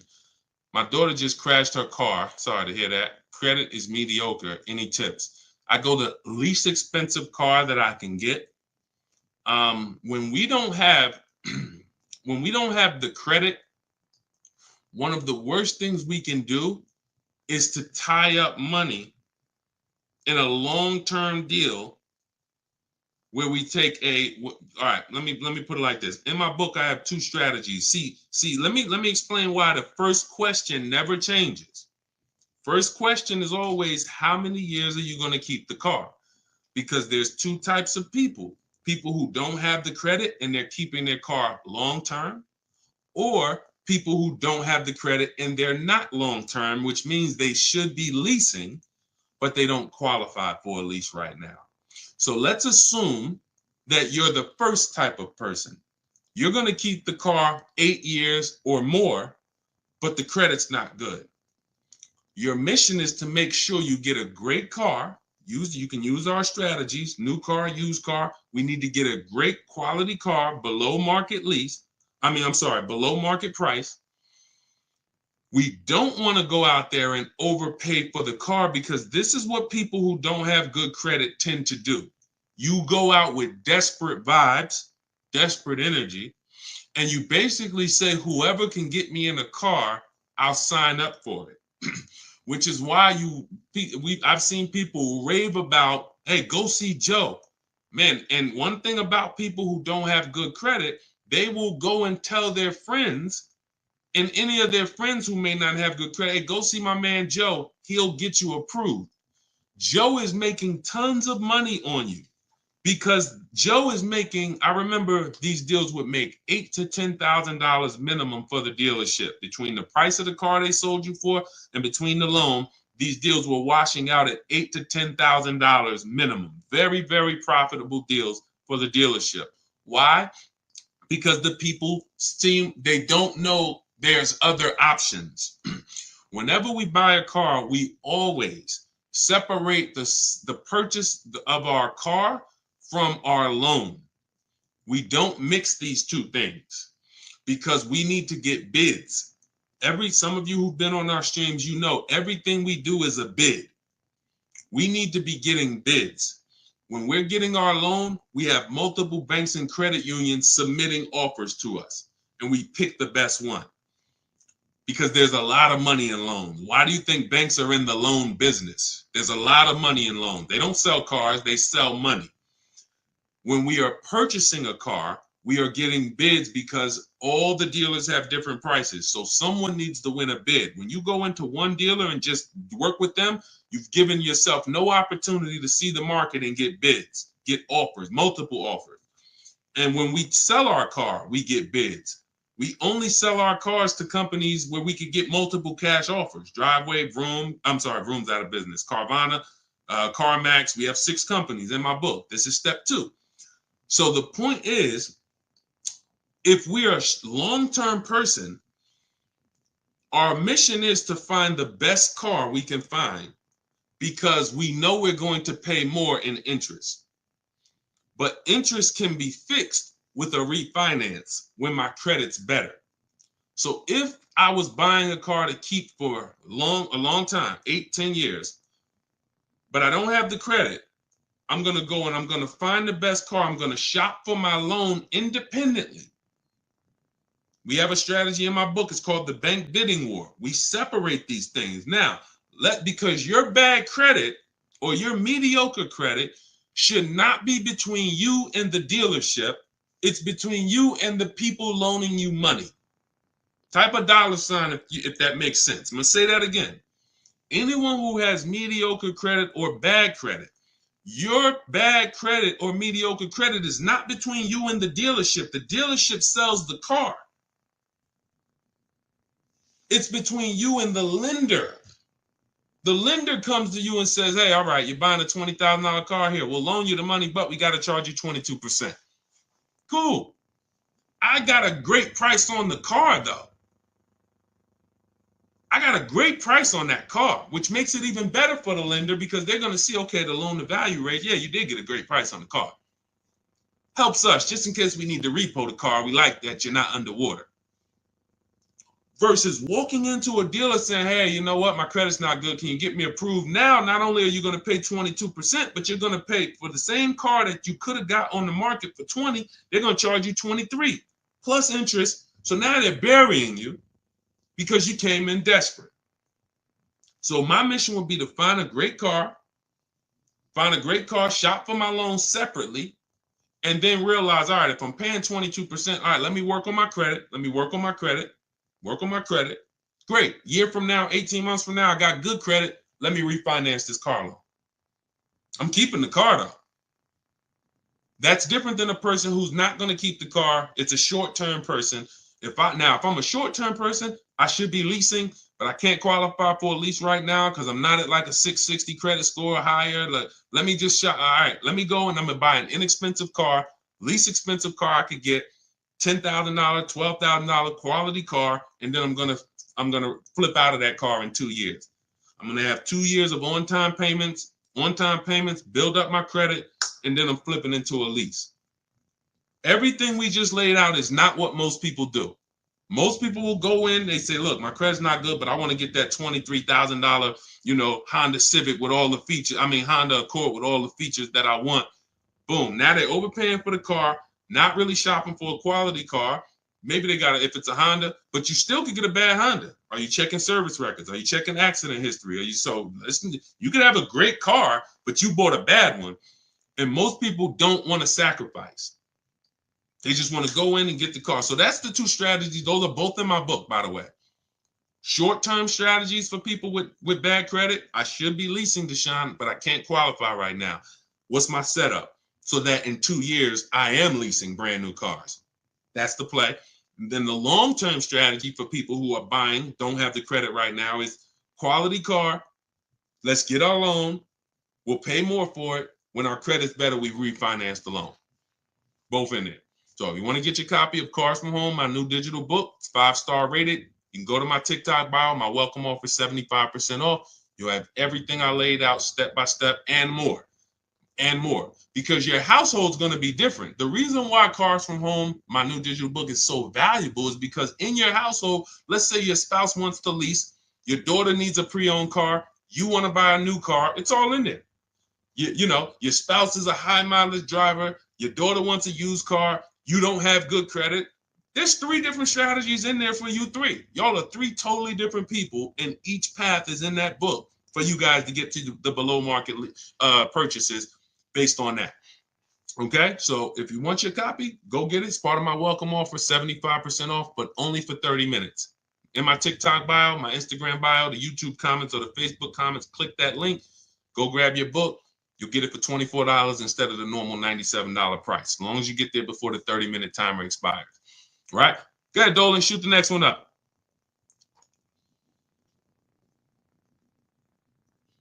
Who's getting value out of the stream? Type a dollar sign in the comments. Type a dollar sign if you're getting value out of what we do here. We hold ourselves accountable to not holding back. The reason why, we never hold back.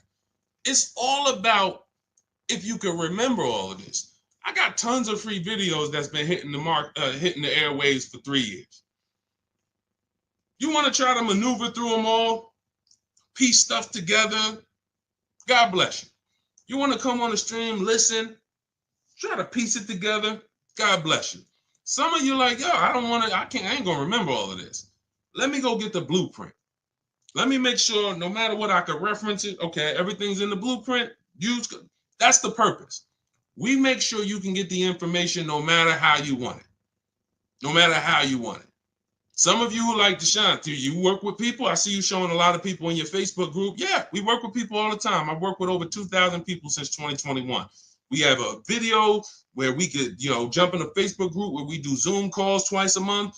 Just go to my bio, go to the same links. You'll see, Dolan, can you post that link for the Shop with Deshone in the comments for YouTube and Facebook? Those of you who want to know about us actually shopping together, that's fine too. Again, get in where you fit in.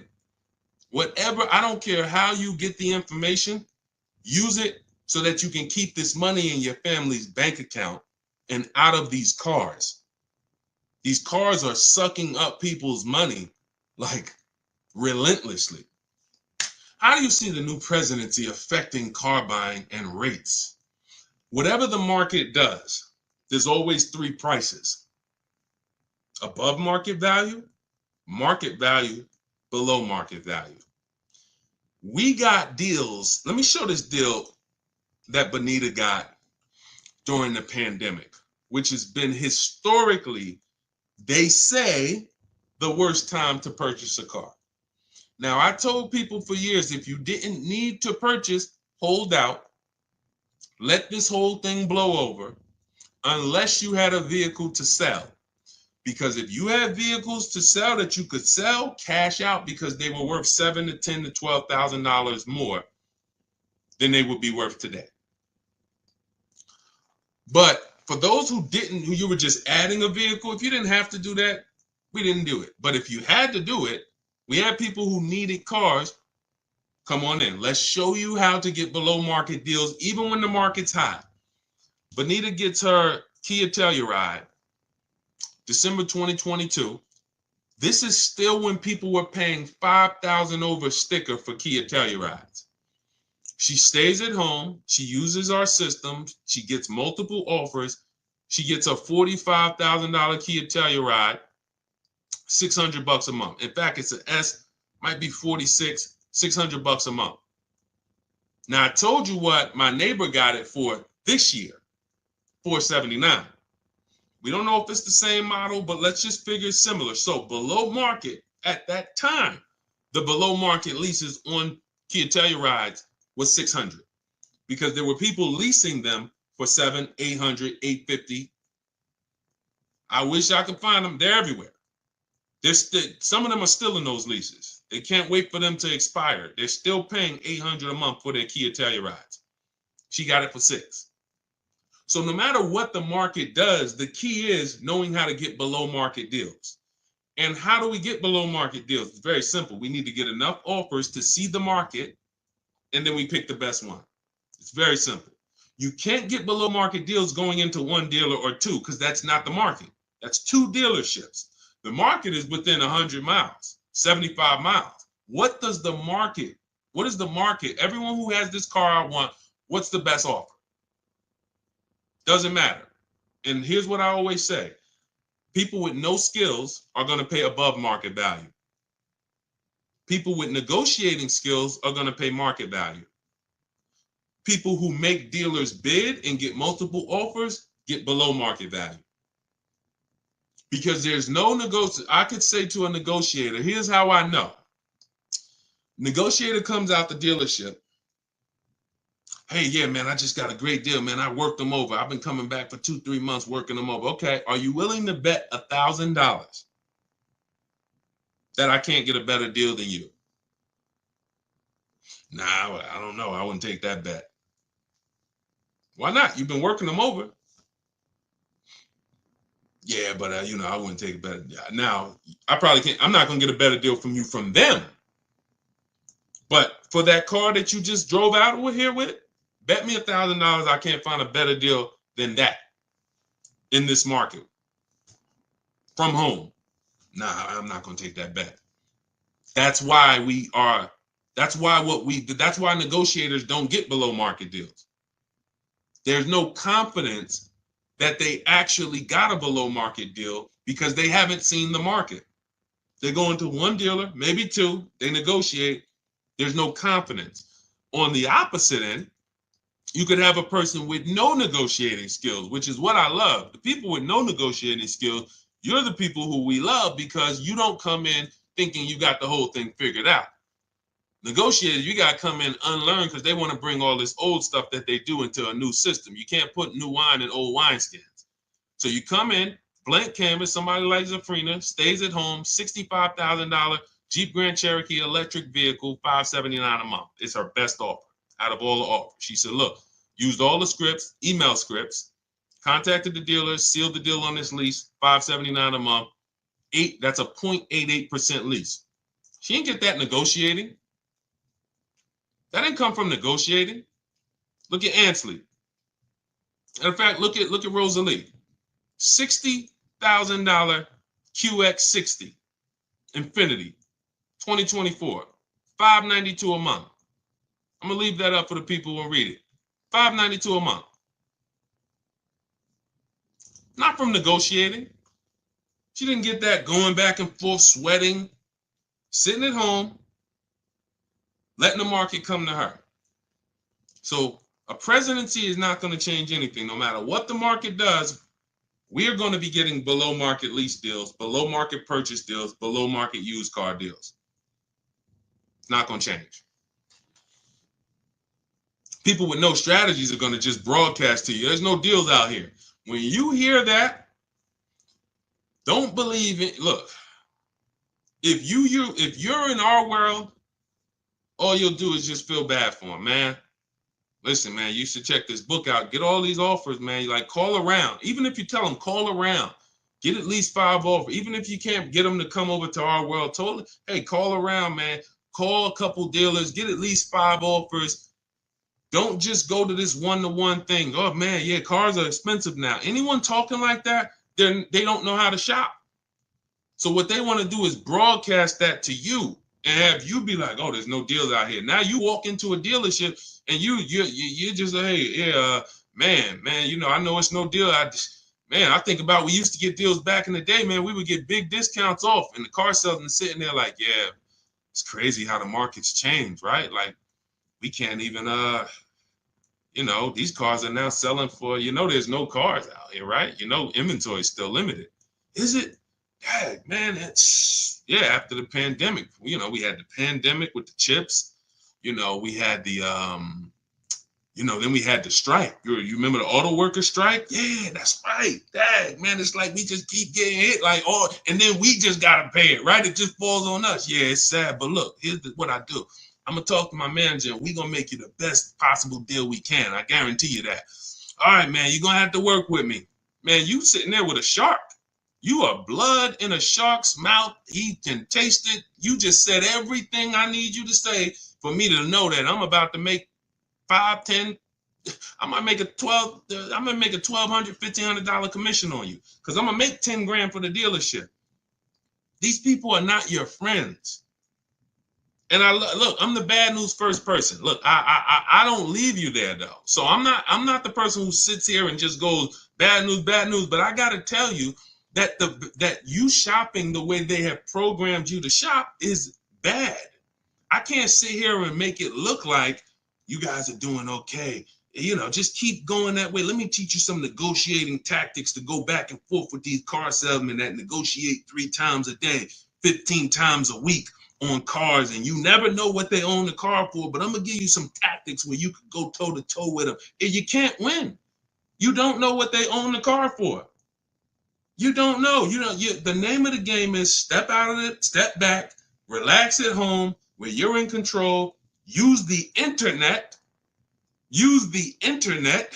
a beautiful tool that allows us to shop for TVs, shop for groceries. We can shop for all of these things comparatively, right? Using the internet. We just use it for cars. That's exactly, Sherwin. That's why we need the 25-5. Exactly. How can you tell if you're getting a deal when you're looking for a vehicle that is being marked up? Multiple offers. It's very simple. We expose the dealers who are charging high prices. Let's go back to Teddy's deal. I would assume that on Teddy's BMW here, $73,000 BMW, he said his highest offer, he said, I received 10 offers. I only used the scripts provided. That's the email scripts. closed on a 2024 BMW i4 M50, $856 a month. His highest offer during this process was $1,123. There's no doubt that that was a marked up offer. That dealer is going to sell that car to someone else. But when we shop, we're talking to people online by email, and we're getting their best offers. Some dealers' best offers are marked up. That's just what they do. They would rather not sell the car to us because they know someone's going to walk in tomorrow that I could sell this car to for $1,100 a month. No problem. It's just not going to be me, or it's not going to be one of us. But that's okay, because if they weren't selling it for $1,100 a month, they wouldn't have made that offer to Teddy when he gave them everything they needed to make him an offer. Here's our offer, Teddy. Take it or leave it. It's $1,100 a month. No problem. But I got another offer for $986, and his best offer ends up being $856 a month. So it's not about negotiating with dealers with markups. It's about exposing the dealers who don't have markups. It's about exposing the dealers who have markup. Okay, yep, I can see you just, yep. Hey, this one dealer said it's no rebates on the car. He didn't include the rebates in our offer. That's fine. Hey, this other offer over here, great. Oh, he says it's $5,000 in rebates that he gave me. What's the difference? One's a liar who wants to make a lot of money, and one's not. Now, if you were in that dealership negotiating back and forth with that liar, you can't win. You might think, oh, he took off $5,000, but he still has another $7,000 that he's not taking off no matter what. He'd rather you leave and say, hey, look, well, I'm not going below that. That's our best offer. That's not the market's best offer. That's just our best offer. He's not lying to you. But his competitor that's 45 miles away, oh, his best offer is $10,000 less. This is how different the market is. This is why the 25-5, Stephen, is Sherwin, is it's just the beautiful. Wait, we just got the live paused on Instagram. Oh, I think we hit the time on Instagram. Well, either way. So that is what that's the name of the game. You have to see for yourself. Again, all of these people we've talked about so far, the people who I've shown you, you can see a lot of people in my comments on some of my bigger Facebook social media videos. You'll see people who just post, because we get DMs all the time, we get emails all the time, all the time. Yeah, I just used this.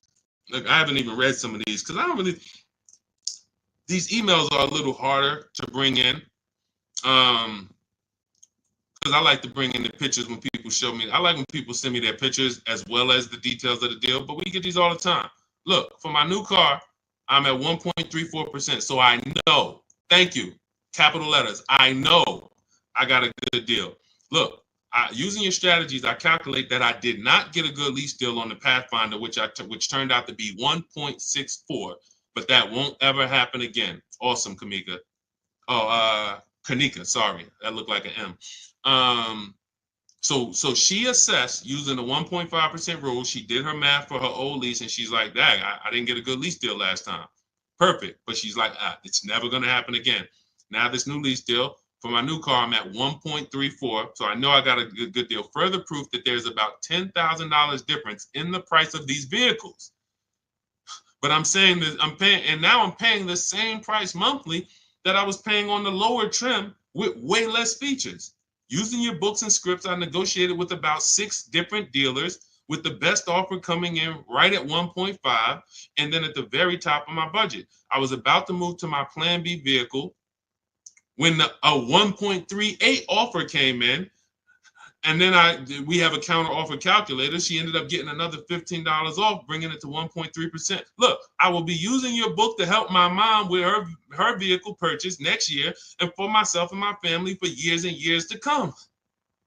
I just wanted to say thank you for putting yourself out there to teach people these skills. Much love and appreciation. Now, I got to start reading these emails more during the show. Thank you, Kanika. That just gives you a nice, warm, fuzzy feeling. See, I don't care about nothing else but people keeping money in their house. That's what I hold myself accountable to. All of these people out here teaching stuff, and if they ain't getting results for their people, they shouldn't be teaching. I don't care about no followers. What the heck do I care about followers if the people who following me ain't saving money on cars? What does that do? Oh, you got 2 million followers. Who's saving money on cars? Who's not going to dealerships? Who's sitting at home enjoying car shopping? Probably about 50,000 of them. That's who I care about. I appreciate all the 2 million, but the 50,000 is who. They're the ones who results. That's all I care about, man. Thank you, Kanika. That's beautiful. I might have to read one more. Hold on, because I pulled these into the show, but I'm like, I haven't read them in a while. Hold on. Thank you so much for these resources. I read your entire book last night. I've already been underway and trying to put my deal together. What a great book. I have my quotes together, and now I'm ready to take the next step with the calculator. We have like 5 calculators in the book that we invented. Can't get them on Google. Literally counter offer calculators, budgeting calculators, stuff that, we invented. Wrote the code for it. It's in there. However, he just said, however, I do see your lease calculators for 12,000 miles per year. Do you have something I can use for 15 per year? So that was just a question that he wrote to me, just saying how great the book was and him having a strategy. And then, once he gets to the next stage, he sees we adjust the miles after. So again, it's all step by step. When we accept offers at 12, but we know we need 15, we always see sometimes because people think ahead, they're like, wait, hold on, I need 12, I need 15, I need 18, but it said we shop for 12. But once you shop for 12 and we're reviewing our offers, that's when I say, now here's when we pick the best offer and then adjust our mileage with that dealer. We need to find the best dealer first, then we adjust our offers. Okay? But yeah, I mean, it's the confidence of having a plan.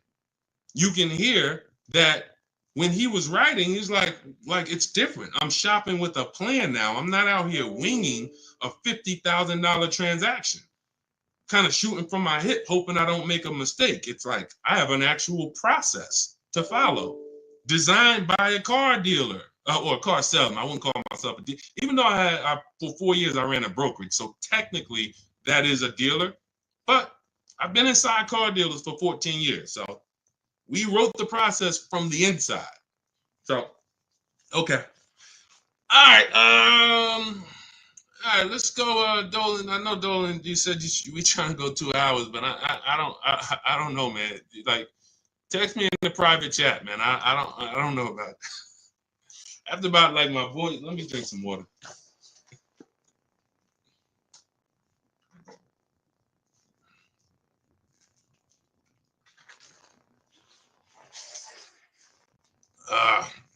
If you lease, do you have to pay the taxes? They go in the payment. When we lease, we have a template that we send out to dealers. And here's what it says. You have to tell dealers how to give you the offer. Part of the problem with why your shopping online is not working, why it's frustrating, it's 2 reasons. 80% of dealers are here to make it hard, because making it hard makes them more money. They are trying to frustrate you to get you to come in. That's why you notice, who notices, type right. Type right if you notice this. One of the first questions that you're going to get when you're on the phone with a dealership is, when can you come in? Is that right or right? Right? You're not even on the phone with them for more than a couple minutes before, hey, when can you come in? Correct? Right? Okay. Thank you. So that's the goal. I need to get this person here by any means necessary. So they're going to say a bunch of stuff that's not true. So I see you, Sherman. I see you, Sugar Mom. A bunch of stuff that's not true. Like what? Your best deal is going to be if you're here. Not true. Your best deal is going to, we only, if you come here, I guarantee your presence is your leverage. Not true. Your presence is no leverage. Can't see the market when I'm sitting in your dealership. So you have to tell dealers how to quote you because they're going to quote you the way they want to quote you. So we always request our quotes with 12,000 miles per year, first month's payment only, due at signing. So I'm giving you my first payment, I'm driving off. Now, when we shop for purchases, we shop all in numbers. We shop all in. Tax, title, fees, everything included. Now, when we're shopping for a new car purchase or even a used car, we're looking at all in numbers because remember, we're getting our financing separately. Then we give the dealer a chance to beat it. We do a bid for that. That's called the bank bidding war. So, but we have a particular way that we're requesting our offers for us to be able to compare them. We don't let them, and even when we send out our templates, you're going to see some dealers, the 80%, don't listen, which is why we have to send stuff twice. Copy and paste is going to be your best friend when you're buying a new car, used car, using what we teach. Copying and pasting, copying and pasting. Now, we're requesting them to put the lease in the payment, but part of what we need for them to even give us an offer is they need to know what vehicles we're looking at, what are our options, what are we open to, colors, equipment, trim level. Do we have multiple options that we can consider with them? They need to know what we do for a living because they need to know if do you have any rebates? They need to know what memberships we're a part of, AAA or, Costco. We had somebody who got a Volvo last year. She said she got an extra $1,000 being a Costco member. That was a California deal. So all of this stuff matters. When a dealer is trying to give you their best offer, they need to know everything you qualify for. There's conquest rebates or loyalty rebates. What vehicles do you have in your household now? Do you have any competitive vehicles? That's why in our template, we fill all this stuff in, then we send it off. So when you're trying to shop online, you're wondering, why can't I get, the shopping online? I tried it, it's not working out because you don't know what to give the dealer. They need the zip code to factor in your taxes. This is stuff that you're thinking when they ask you this, you're like, wait, why are they asking me for this? They're trying to explain. No. So you're going to just go in and say, well, man, this is frustrating because you don't actually have an online shopping process that works. You're winging it. And you don't realize that I can't even shop online because I'm defensive because the dealer is going to ask me for things that they need to make me an offer. And I think they're asking me for it because they're trying to get too much information out of me. Why you want to know what kind of vehicles I got? I'm not trading nothing in. Well, because we need to know, do you qualify for any rebates? That's why the templates that we have are so valuable, and that's why we save so much time, because we're just copy and paste, copy and paste, copy and paste, everything that's necessary for them to give us an offer, they have it. So we literally cut through all the garbage that most shoppers are going through with them. Most shoppers, they're not giving them the information. It's a horrible experience for both people, the shopper and the car salesman, because they're like, yo, this person just, man. And they really are like, yo, if you just come in, and the person's gonna come in because they just don't know. Like, we can't do this. You don't realize that we need this information. But our process is great for both people. Because you fill in the templates. All right, yo, here's what I do for a living. Here's my cars. Here's my deadline. Here's my profession. Here's my memberships. Boom, here you go. These are the parameters, how I want you to quote me. Car salesman gets it and like, oh, wow, okay, good. This is more than any customer's ever given me. Hey, let me see what I can do for them. Easy for both people. The people that sell us cars, they're only working for us for like 20 minutes. They love us. The dealers that win the bids for us, they're like, man, thank you. Because how long did I got a video, I posted it. Some of you saw it. And when I got my Infinity truck, I recorded it. I asked them, how much time did this whole thing take? He said, not even 20 minutes. Once we took out the test drive, not even 20 minutes when I bought my pre-owned Infinity. And it was a below market, 42% off the new price. It was $54,000. It was the best. Long story. I ain't going to go into all of that. But it was a great used car deal and literally 20 minutes of the car salesman's time. Meanwhile, they got people in there 5 hours that ain't buying a car. Been there 5 hours, negotiating back and forth. They're making them a good offer, and they just like, well, I don't know. You know how many times I was making a person a below market offer and they just wouldn't take it? But I know why they wouldn't take it, because they didn't know it was a below market, or they didn't know. They're like, man, I'm like, listen, you're really walking away from, like, I'm telling you, we're at a triple net deal.